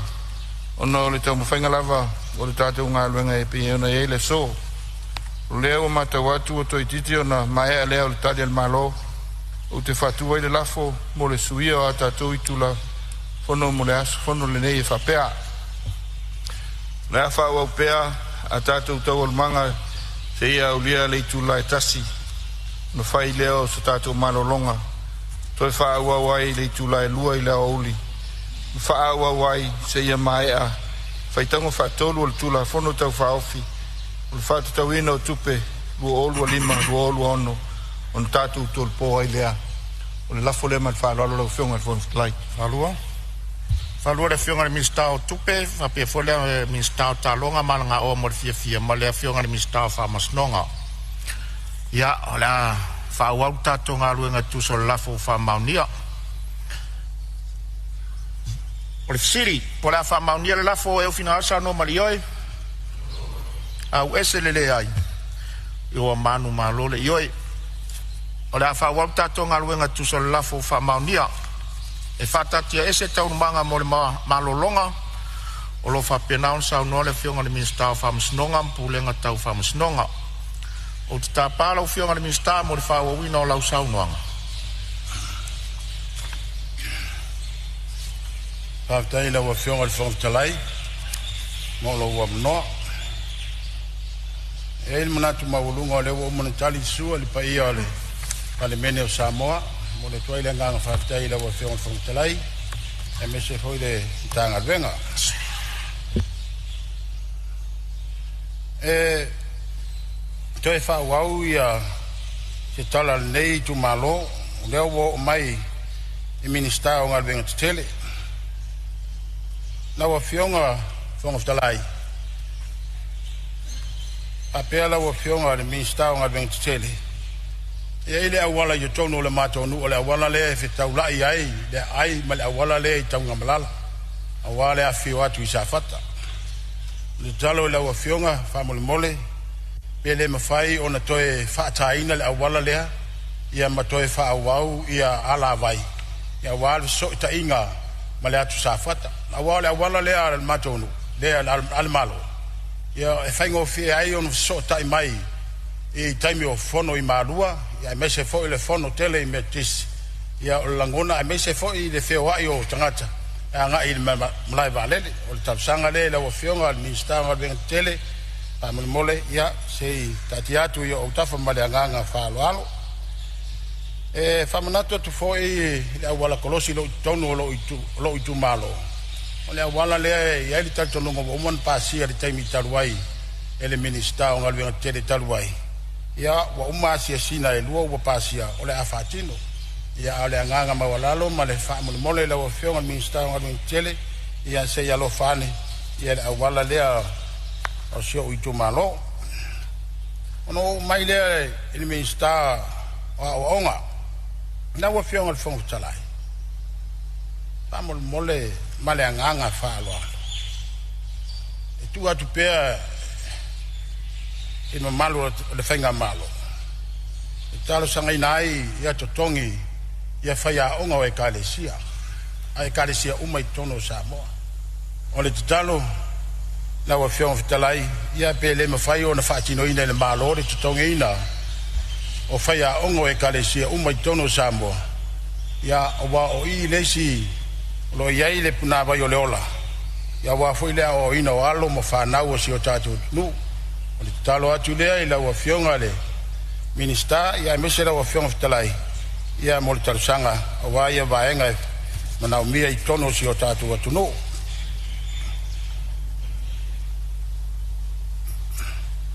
Na wa fionga le ministao si o manga talusanga atu maleanganga whaaloalo e le te le lava se apita ngalo o lea fi angolo totoe e le ato se lau mita ia na tua tu pe yo o tafa family mole ia awa awal time so tu ia tai ia na fainga le o ainga ia e le time yo le so tu ia tai ia ma PCI o la to bot me le talo tuai ma le nganga falo alo ministao si o manga ia fatati atu yo o tafa ma le nganga falo alo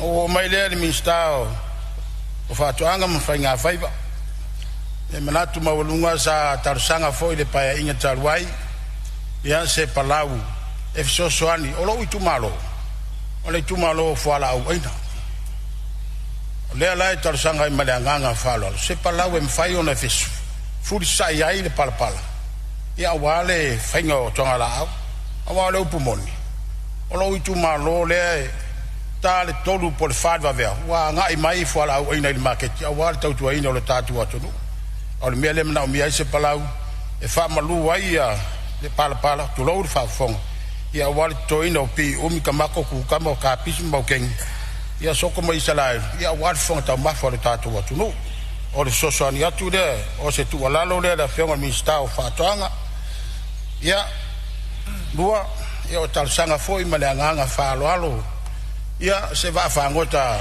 alo uitu malo pe no talusanga foi le taimi o sola ia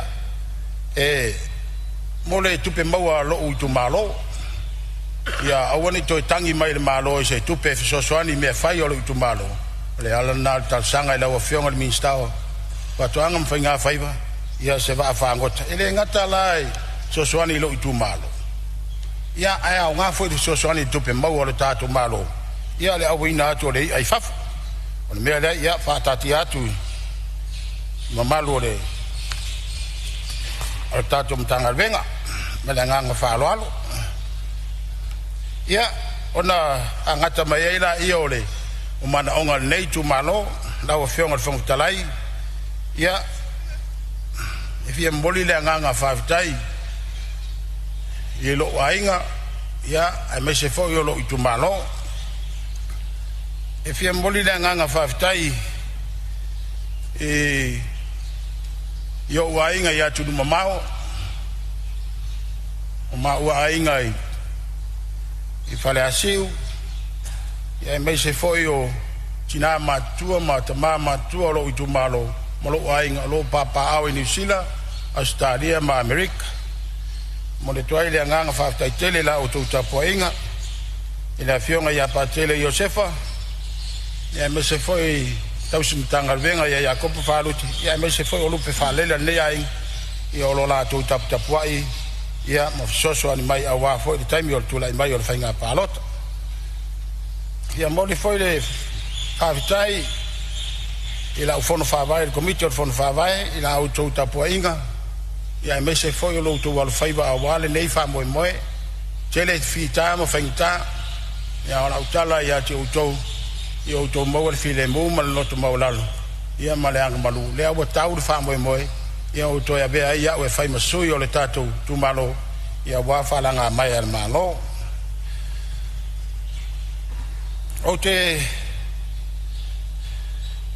mo le toi foi le nga fa ftai le maftanga I fa da si me le pone la o fionga tai fono sola I peni ia ai me se foi le pikopo ia pepine male sola nga sola I moila ia ai me se foi o tu fa fine man malu o mato ainga man maftanga I fa me le fa ftai tele lo tu wang lei fa ftai le lofa e fie mo le foi le nga fa ftai si o mato ainga si o tolua malau fa nau ia fa ftai mo lau to lau ngalwenga sa fai a e tapuai mai e fautua ia wale nei fa moi le nga mawalunga ia tembo mo le palota bomba yatu ia sa wala matayao matapena la uti e taita stasia ya temine wo mista ya o tayao ma ya wa inu wal ti temi ma malo faftai foi de on sai telefita ma fainta no mai ya fa tai lava ya ti o se to lua ma se fa nau ya wala auto ta penanga mo to fa tai se o tina ma tu ya mo ma tina ma tu lo ai ya me se foi o Samoan nei ya fa i to se tala se ma tu ai ngai i fa le asi o tia foi da pongsa ina ma tu lo ma tu ai ngai fa me se foi le nganga o le tua ya fio ya tamba pa ma sa fa inga le no fa sua fa solai ya pa mai se le nganga o le tua stela inga pu manu mal fa nau ya lo so fu le tua e pule me uma ya awale te val yan to sauninga ile aso ata ya mele ya o le atu le nganga fa tai lo fio o fo stelai fa tai tele lava mo le abanoa ana lo finu mertas on talo ya utu pupuina pea fulo ya ula ile to fama ile tua ya maua pea lo fingalo ya wale tai ina le tatu mo to fono ya wanu ya tele fono al Palemene on sful malvalu ya aute ono ke jangalo famul mole na wa fionga mi sta tupe fa tai tele lava mo le tala matongo fio le tatu tupe wa ngona fia la ngona fafta ya awal tala tupi le au fa tofto siam tanga venga malo ya wala fa soa male lufi le malei ya wasi o tatu watu no tala tupi ile lua ile se fulu mal valu le pa inga ya se tala le male nganga fa lo manu ya telefono fa malo faftai sa no ila o fiona al minsta lo tau aveina mtanga luenga famsnonga o tulanga tau famsnonga le ngate leo komisi o fainga palot ia male komisi o toi fuataina o tulafono Samoa famalo faftai tapena fafine toanga famanuia le tua tusai le valawina male tau siol mtanga luenga ia manatu leo se mai se tasi foyo mtanga luenga o lo tau aveina le fionga le minsta ya o le mtanga ruenga le fatau mo o talonga ya mai se fo ya langa o le fia o tangata o tato watuno ya tu atu le vano le fionga le minsta manuel saunoanga tai la fionga le fonga fon au le yo samato upule le ute o le wha moe lo tula iatu le wha ngā solonga o tari whaitau o le malo mo mua na wha leo le loto le whawhitai le tapu inga la wo fionga le whangwhitalai ai meiso le nei Palemene mamaru ai a Samoa o ao alu atu a tātou tama whanau mo le tauina o tau o le mawhau whaunga e ala i tālonga SS sa whapeona whatino le whai unga o le vai aso na se mawai atu nei o le whetū Samoa o le toa Samoa whatasi ai ma whai pelenga whawhitai le titi whai tama ma lo le tapua mo mori foi le wha ma lo ma le whawhitai i tamari o alo ma whanau sa whengai ma nei tau siniong wha malo whai or whaiva whawhitai le loto atunu le alava le tau nuunga o le tau sinionga sa whapeono o tau whengai ai to e oso foi le la o le aso fau ono sai ma loto tele ta wivi pea ma fina finau mo le anga i le lumana na o fionga whawhitalai o te fia fo e whai lo atu i le nei Palemene mamalu ma le whafonga tapu ai mai a Samoa o le tula e ono i le afiafi o le asto nai na tenei luas fuma le lima o kitopa lua lima i le taimi Samoa sa mai ai le talonga nisi foi o alo le atunu sa fai masui o Samoa i le talonga o le pi I la tau I lalo ai le luas fulu tau sanga le matutua le oceana. Sa whaia lea ta longa ma tau sinionga I sini Australia. Sa maua ai le tau lea ia Shane Parmia, le tasil pine aulo, ai lua pine siliva. O lea alo lea tunu, o se tama whanau mai ngā utawai. Ma papai sa tau e sowa. O le isi o tau lea, o le susunga ia Rail of Po. Mai le afio anga o sa le au le sowa. Sa ia maua pine aulo e lua, ma le lua pine apa mamea. Ma lor finau, ma lor ta alu whatau sana. O manuia le atua, wale anga iatu le lumanai, ma nei tau mawhainga uma. O lea walilingo vanu, o pau fo le fatu, o tapu usi le tato tai au. O lea o tala pasina mafua, na I ultua o puna I manu fo. Wa le alofa la vea I o le tua soifua. Ale I lava se upu I lo ngutu fa uta le ie. Wa e si la fia lava. O te alu e I fea ai lo wanganga. O te sola e I fea ai o luma. A fai o te alua e le langi o iai lava oe. A fai foi o te fafola so moenga se oli fauta o iai lava oe. A fai mo awa pa awa le tae au mo nofo le tulu inga le sami. E tai mai a te au I le lava mea e lou au. E ta ofi mai foi a te au lou au tam tau. Nau whiongat whangtalai, a wai whatasi nei suis whono. Ma le tātou tāle sanga whawhtai le atua. E peo na e saunia e lau whionga I le whangtalai. Po lau susunga na wafu sosani o lau loto le whakasai wa te lautu. I le pulenga a whaleata. Wa manuia le atua e lau sunga le wafu sosani mo lau walawina. Veia le nei a manoa to file mu o te moai whatalofa mwhaturo watu. I le tapo a inga tai o e kalesia kemsiano uma. I Samoa mātunua I mamao. Whatalofa atu fo ia o na tofio tala le rei. Lo ngalu lua I mapuno nou. I so se tau vine ma so se kalesia. O lo tuni vai ai lumo le atua. Whanono manu a wase manuia o Samoa au. Talo whātu I lau whiongar whongtalai. Watalo whātu le whawhongwhonga tāpuai mamai. Nana whionga le riparmia.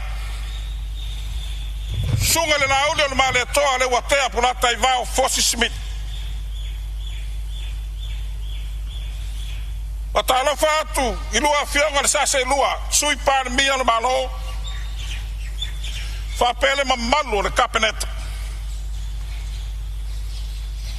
Watalo whātu I lau whionga le taita. Sui taitai o le tuangai. Ai le maualunga o sui mamalu o le Palemene o Samoa. I lana paia inga lo na sifulu manawalu. E pei o na tau au fia I nei.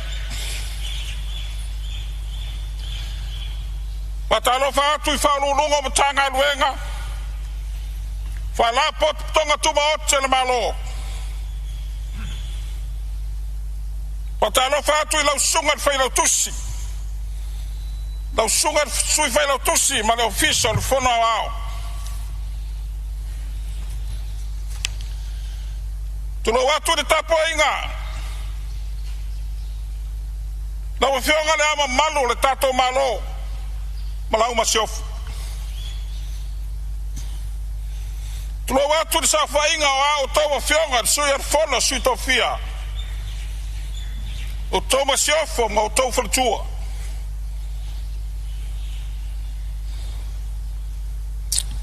Fiola wa fionga famsin siri. A fionga ili mta maitai ar famsinonga mawalunga. Fiola wa fionga prestene. Fiola wa fionga si prestene.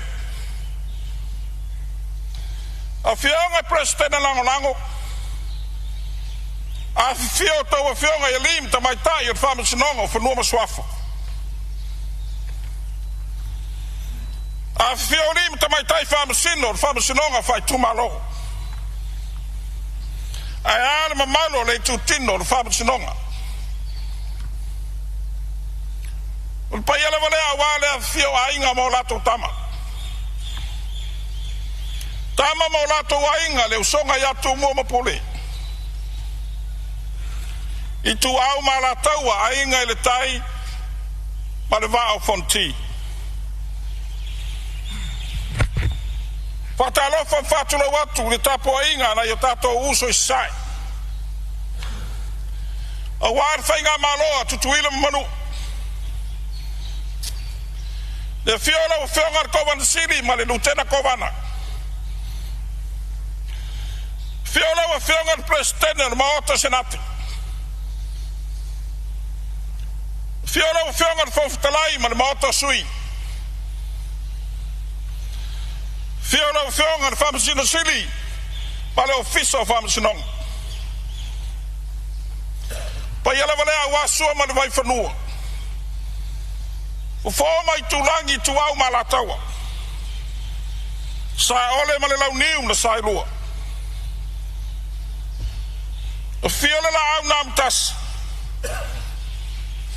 o fioma pu ma fatu yo mo Totor faleula male mamalu na manu tele paya Samoa mai manu tele se ya paya Philip Purtu ta to ai manu malo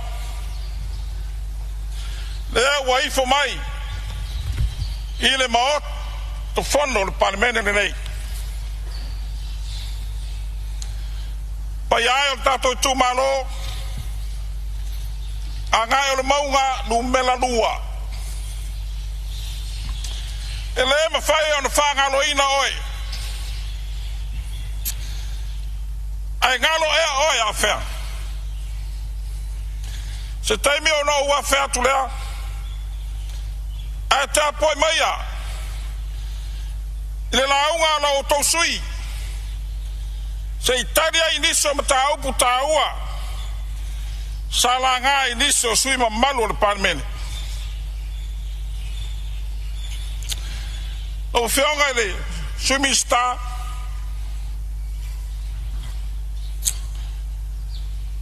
sui filfilia le tu malo fa paloto palau di lua l'autofa fiu pon fasio vas o fionga lo fisiri mal paio le tatum tanga ren tapu ai maya o leo da o saunoa o fionga fonf talai ele pongi sal mauta le nei ia le nei tanga ren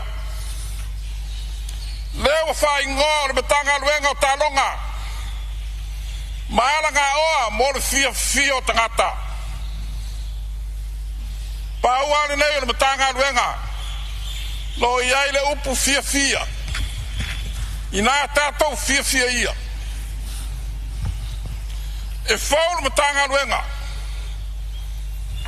A ole lona lua idea. Ilo sui. Ia minista wa tulai mai. E tau a vea ni neim tanga luenga. Tanu ina wafatu to tasi. Ma a vea ma se tasi o matanga luenga. tuma oti na malo na o fionga foftalai ina taelo lo loto malanganga faftai fa fonga mai ala o fionga le ri parmia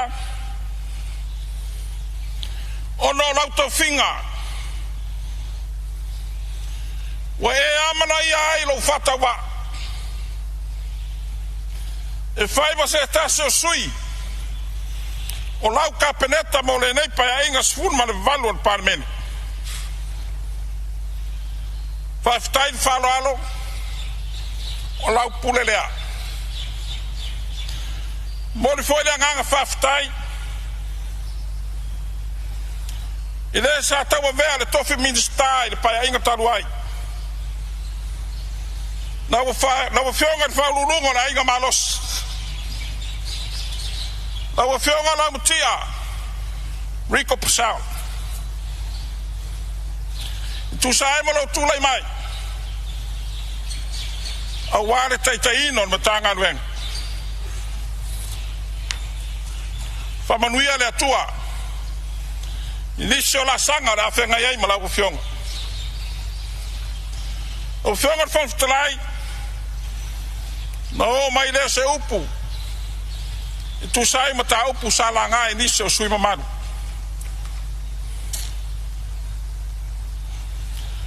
o le manu lauti wa fata oto le nei tanga wenga o le tu taula mo lea ya tu mate e Samoa ilana fatinonga i tu langa tau talonga ma ia maua e ono tangata nu uma awa no tu sai talonga ma ia ola fia no soi fua manuia ono tangata o fenga foftarai o si tele tu lai mai e fapea fena au sia le matanga luenga le nei farpo ale o fale oina ma fonga mai fina ngalo sa faria e sui malu le lava yasu au wala au sia ele nei manu lauti mana ao ia se tala i se taimi o muni ane o le upu moni e mana mia le minista ma le matanga luenga la o tou lango ma la o tou fataua na ia sa uor fatinonga ile ngata inuma fioanga ai mai se foi le atina ina i tutonu a inga ma fale a onga o fionga foftalai e nao le toa valu lava sui ma malu sa unoa ma fene nei mtanga luen inisio ma ta upu ta ua ma le onga ma mori atu lau fafatai tele i sui sa unoa sui ma malu a fale a lupo sui ma malu a palau tolu sui ma malu a fasale leanga numel tas sui ma malu a ana lofi numel fa sui ma malu a fale la tai ma samtau sui ma malu a si umu sui ma malu a le ipata i tu pai lalo ma le sui ma malu a vai maunga numela mua na o fionga foftalai o sui ma malu nei o le Palemene o te wha upuina o ni sui matua matala toi ma mao le sila le atina ina o ala ma whanau i mea tau talong ai lau mauri mau i nei usfono i nei a fionga sui usfono pe nasi to tas pe to lua sui sa lau tutu ai le lalolangi ma Samoa a tale vi or fo o le tau au ina o pina aulo le taimi o ta alo A le toa tele o nisi o sui mamatu. E le ai se anga wa ai tūlanga tau tālonga. A le uwinga o lau whaftai. Sila mamao. Mo le lumanai o alo ma whanau. Tau whionga whaftalai. I le tū whata singa. Ma le au te tele ma tā upu. Sala ngā ma whatata nga ina i nei sui mamatu. O fale tālo. O fale korengi po tim. O malai tālo. O nisi o malai tālo. O uma na tau au ina atu iai nisi o soani ar malo. O nisi o tālo sanga. O ni malai tālo fau. O lo whamau ina fo e ni whinangalo nisi o sui. Mo le whatu ina. Ma le whasia ina se Institute of Sport. Mo le tātou atunu. O lo au mai al sui mamalu i Australia e whai ma whataita inga. I le tūlanga mawalunga o rātou tāpenanga. O ana au tāalo e mafuai i le lelei o le Lako Institute. O whamawina fo i niso fautuanga ia whai am tau sinionga tournament i totono i tū mālo i savai. Le fo ilo whamawina niso fautuanga sa tuina mai a niso sui mamadu. La iamana ia le mālo tūlanga mawalunga. E o iai le whatinonga e alo ma whanau. Ana tunu e whamanu ia ina i pine. Pine euro, pine siliva, pine apamea. I tau wanga e peo tālonga al Pasifika. Tālonga mālo tau purenga. Se i whaawa watu iai le omnimpeka le lalolangi. O tālonga uma sa tuina mai e peo na whonga ina e sui mamaru. Ai mai se o lātou tālsanga. Lea o whamauina uma. Maolo iai for komiti. Whiriwhiria lātou te ilo iloina. So se tālsanga. O le nei komiti. Lo safu fai ai a fionga i ofisiri. Pulisiri lango niso matanga luenga le malo. O fala tonga tumaut. Na to fia i lalo whenga whawai. Ale matanga luenga o le lato mata whaioi. O le lufi ina. Ma le whaso ina o le seleni. E peo le whamatu mai le pakete matanga luenga. I le tupe o lo tala noa ina nei. O whionga whamfutalai. O le melea ia o tau o whionga sui mamalu. Sa o tau tala sanga mai. O le mātou tua lalo. Lafo mai la o tau whātua tuanga. Ia te au nei ma le minister lango. Ai maison matanga wen. O amana onga la ma fai no fatino le nei talo de tupe. Faftai. O a foi tar sanga wale o ia in fasoa.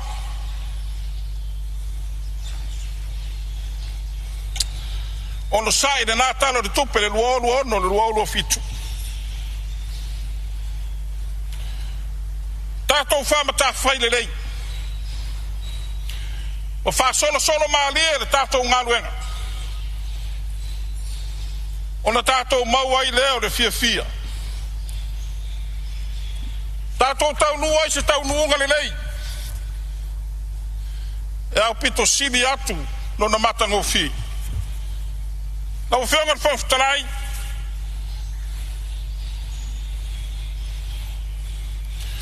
O nisi eo vaenga. Sa whapeo na la ngai ni so sui mamadu. E peo na mato tamu whaiata. Na o mai leo se leo le nei tu malo. I nei vaenga e fia tal sangain. I lau tūlanga whawhai puli. Na o whiongan mistaonga luenga tele. O lo iai le whaka. I le masina o Februari le lua o. Le whai unga le kapenet. Mo le whai o le awala le angai atu le i sa tolpai angai utan vai lau mei. Mai a i whanga malo i talangi o le langoto. Bitsi resort. Na o whionga le mista.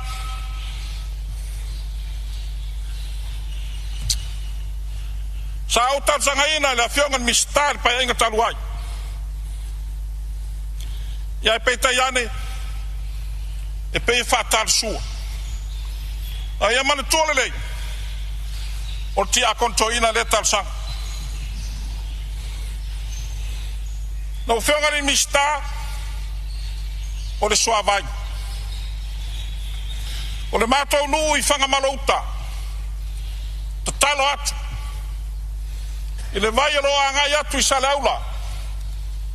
O le matua le nei tū malo. E wha malu iai. E tamā iai, e tina iai. Fia o otu iai se vai. O la o atu le vai lei ngā auto sa ton pai. A e toi lavo le anga iai tai I whanga malouta. Whionga le mistar sia seo manga. Taringalu. Vaenga sa iei whanama o te le mai loa po le whionga le mistar sia seo manga. Po le mistar ngā luenga te tele o no le a fia a setan malo. Taringalu. Le nei tū malo. Vaenga tonu sa iei whanemai tuai. Le tu sifo le langot. Mo mi ai se tanu ngaru. Se manga wale soi fua manui o tangata.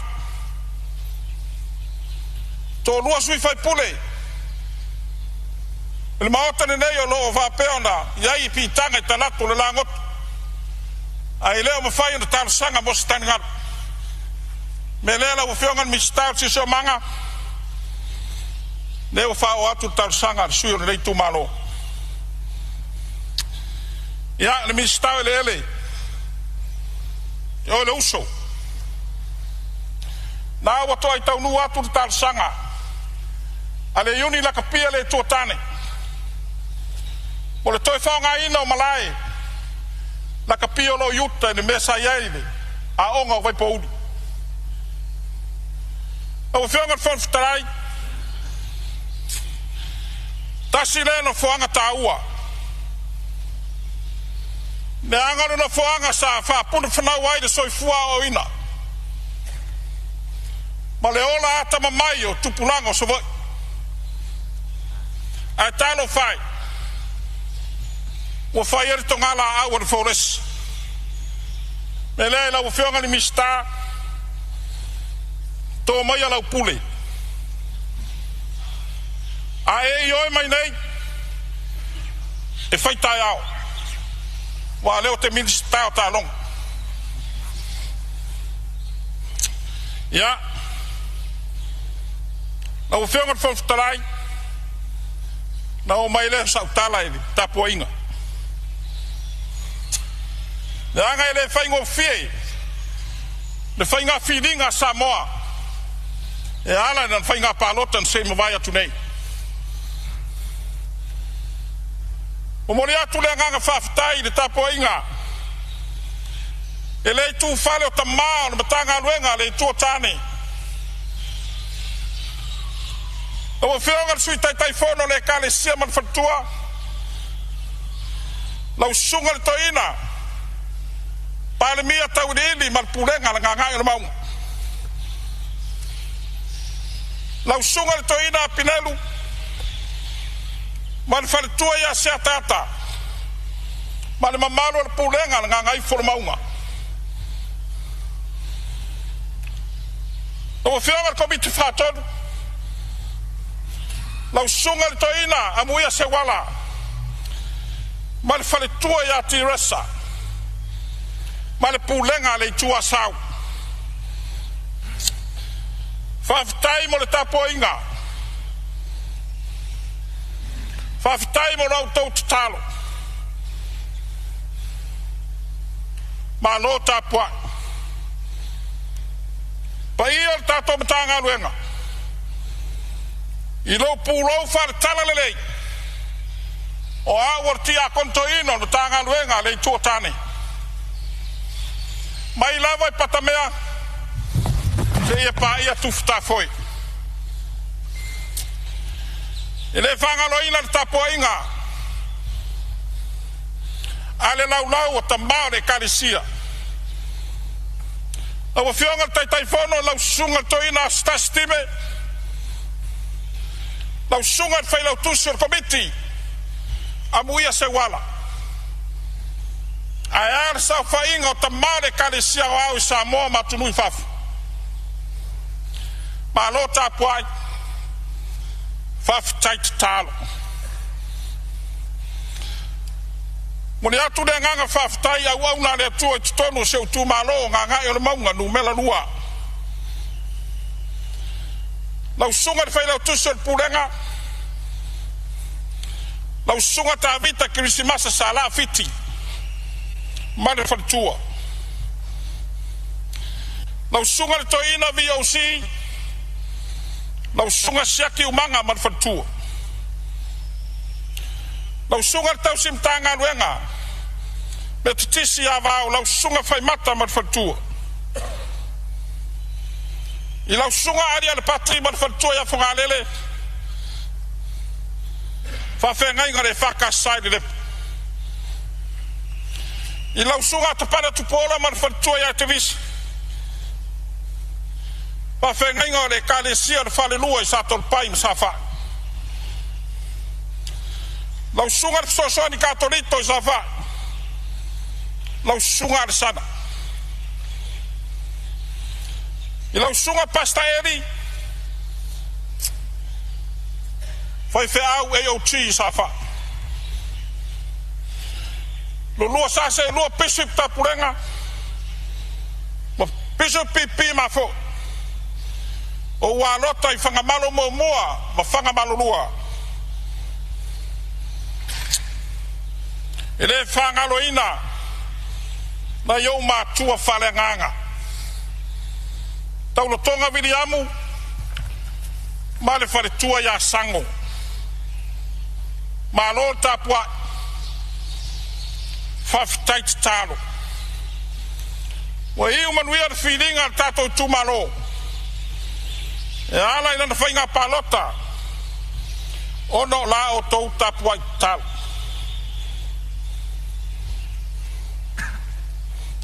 Le paiai o le tato I tu malo ngai o le maunga numala lua. Na wa fionga Fonotaga. Ya mata atu sai se ya paia sif. Fiola wa fionga le maveve yuta. E ui lava na ita malele mamao le fionga le nofo matua. Na fionga ya sui sala prentana. Fa lupe le vao tulou. Da fionga ya dilo. Pa yale awale fio like sapesta. Laltai la tfai Martino fa. Mal mamalu ya te oile mataut. Patalo fa tul pa ia ora inga sama ya ba. Suma taia mala inga sama taia. Laltai la to fa le tangata maungoa. Male mamalu ya sato le pai. Se unua fanga malo. Wada fioleng sa pestam lo to mapu. Dala tai mamalo no fo solid fariva. Ma upu ya te oen mataut. Se unua le lepa. Wada fioleng sa pestam lo to mapu.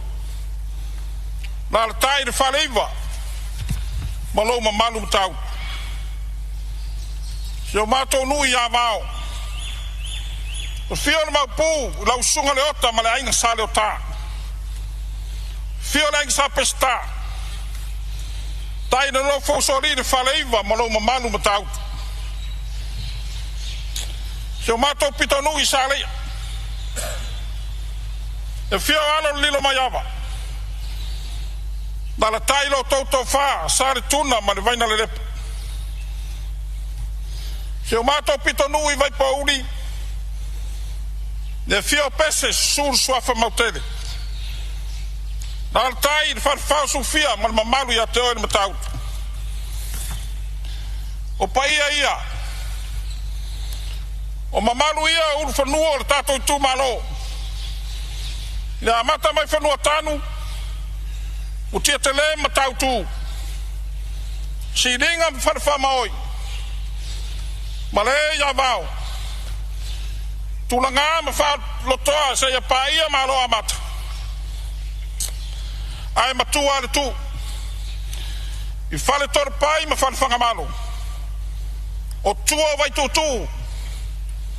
Wa ainga e lua. E tausi e sale au. E pai ai o le tato i tu malo le tu vai o fale tua ma tausi. Sao au ma tamaita. E malo se le tu malo i tu pulanga talavou.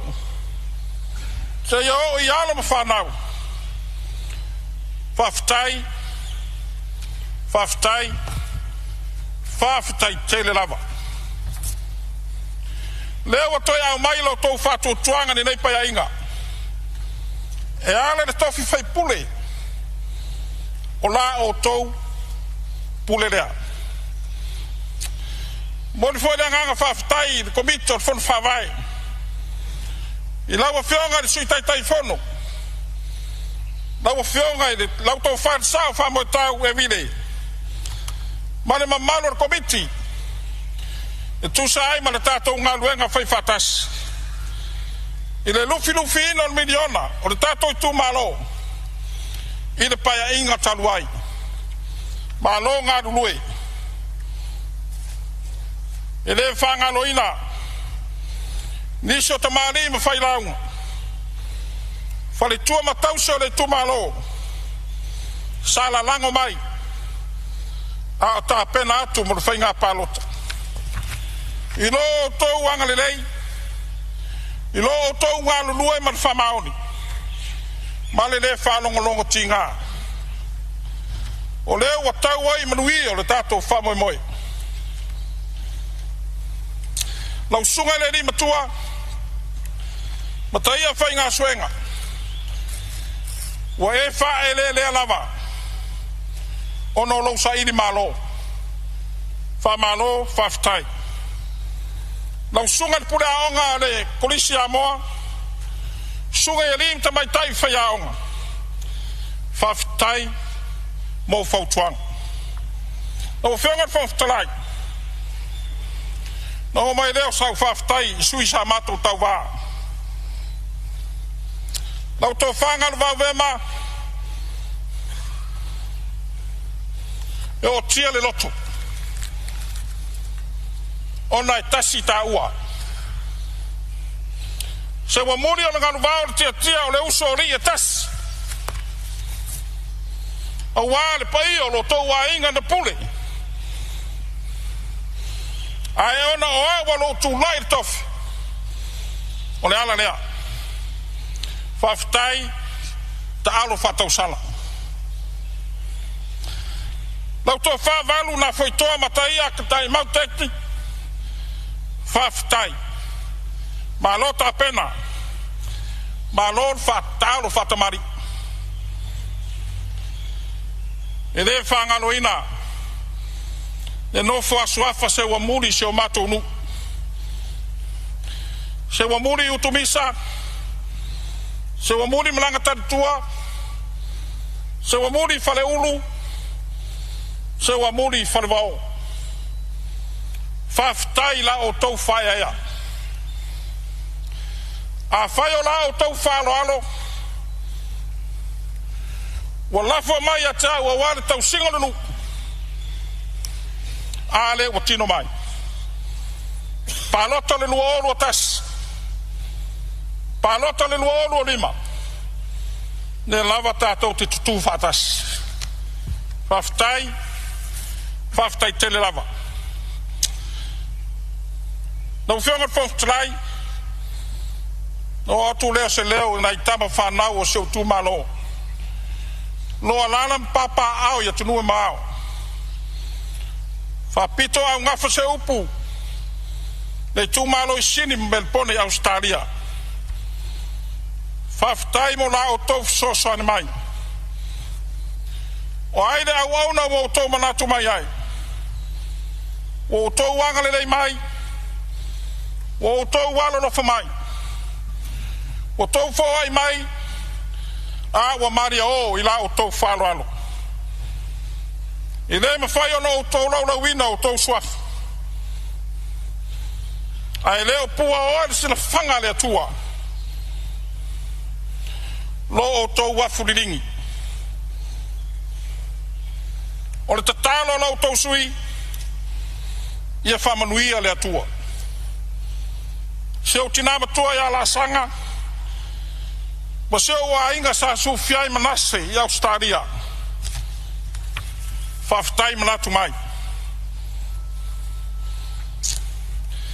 Le whanganoina. Whaftai na yo uso. Na yo tua whawhine. Eu ilava na whengai. Se tasi o tua whawhine ma mai o tino vai atu pai o mauta.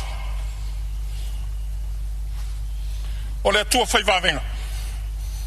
O le tua whamalolo. Whaftai e tu sai mo lo tau la lango mai. Whaftai le manatu mai. I lo nofo atu le tatou wa inga sa vai. Whaleo le anganga whaftai se o tō lua. Mo se au whanau.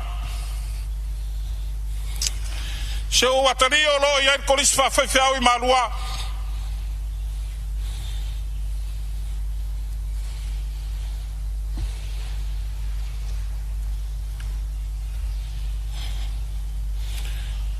O lau tau langa I ofu I le atua.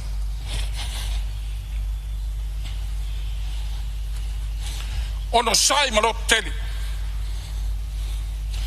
Whaftai tāpua.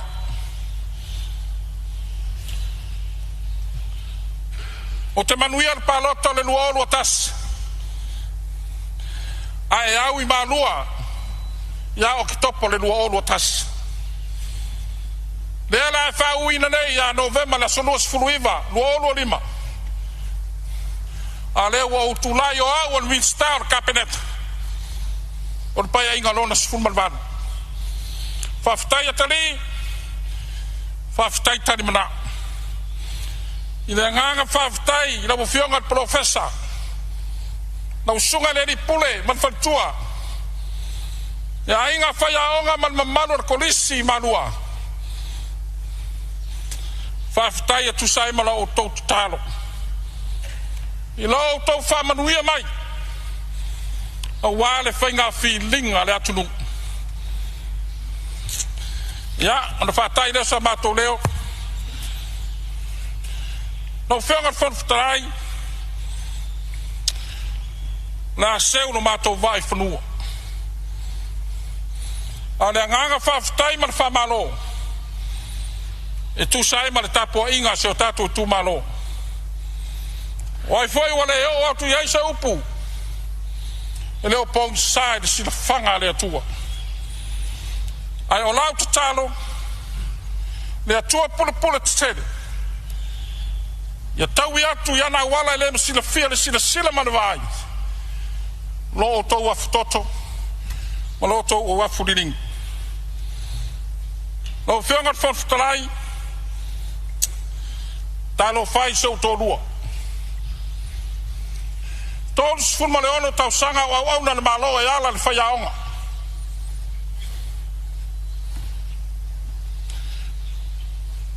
Wa e ma. Manuia o le atua. Tapu ai mai. Whawhitai whalo tele. Whawhitai mo whautuang.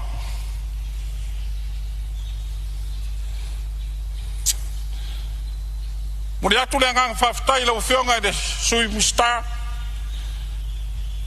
Ai mai sara pulenga. Lau whionga lau fisiri man pulenga man tanga luenga. Whawhitai atu sai mo tau la lango mai. I le whaingo fia le tātou ngā luenga. Ai pei lawa na mātou whai atu i aso le tātou whailoinga. Tātou urima whātas. Tātou nuti mea whātas. E maua lava tonu le lei mo le atina ina o malo. O le tātou whai tonu whātas. Lau whionga whangfutalai. Foi mai leo stala. O mori atu le nganga whawhitai lau whionga whangafonu. E tu sai ma lau whātau tainga le whaingo fie. I lau tūlai mai la matango le nei pai inga.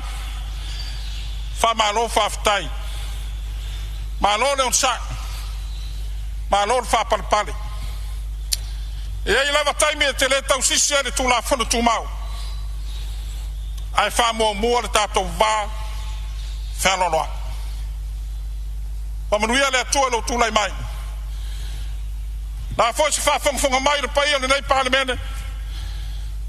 Ai mese fwoi se whawhonga Samoa wao. O le ase upu. O le fwoi se la whonga o le tauta mali lo tau whawhonga. Ia. A mai e toi anu mutui fiti ilo na wao saa. Mātou te nofo ai. Mātou te talo ai. O wāle se manui o Samoa mo atai au. Ia sa mātou tala lea. O whionga whangtalai.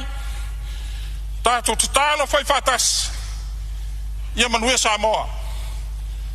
Ai mai se whao pe ai o na whionga di Palemene. Man whatafa ngase. Na o whionga le di Palemene. Amuia lo ngase na le tasi lo au. O foi mai tūlanga na.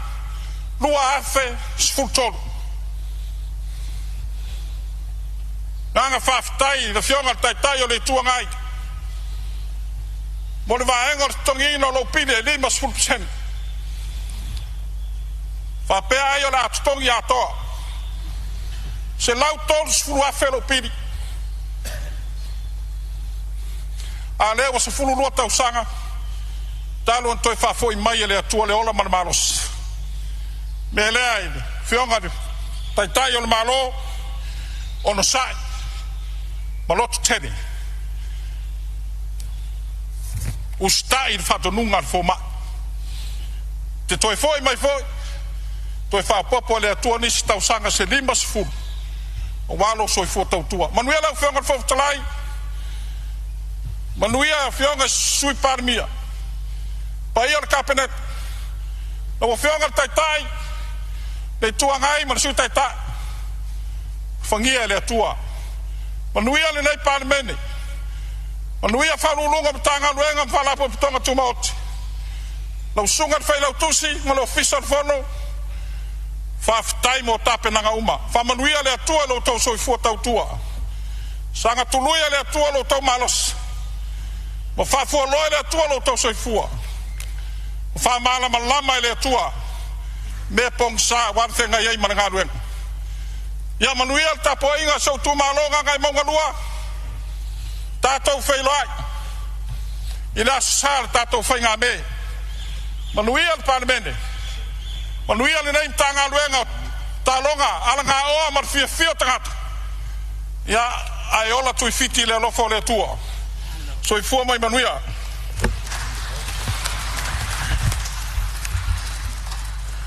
E pei lava o uputomua o lau saunoanga lau a whionga le minsta. Pau lava leo le mtanga luenga i eile upu fia. O atala fo ia fo le ai ma se whau i la vea i lau saunoanga. O fia ato le maota. Whamalo saunoa, whamalo ta pena. Ai mai se fo i o lau tūlanga pulou whatala lei lau sunga le tia kono to inga le mtanga luenga i tuatani.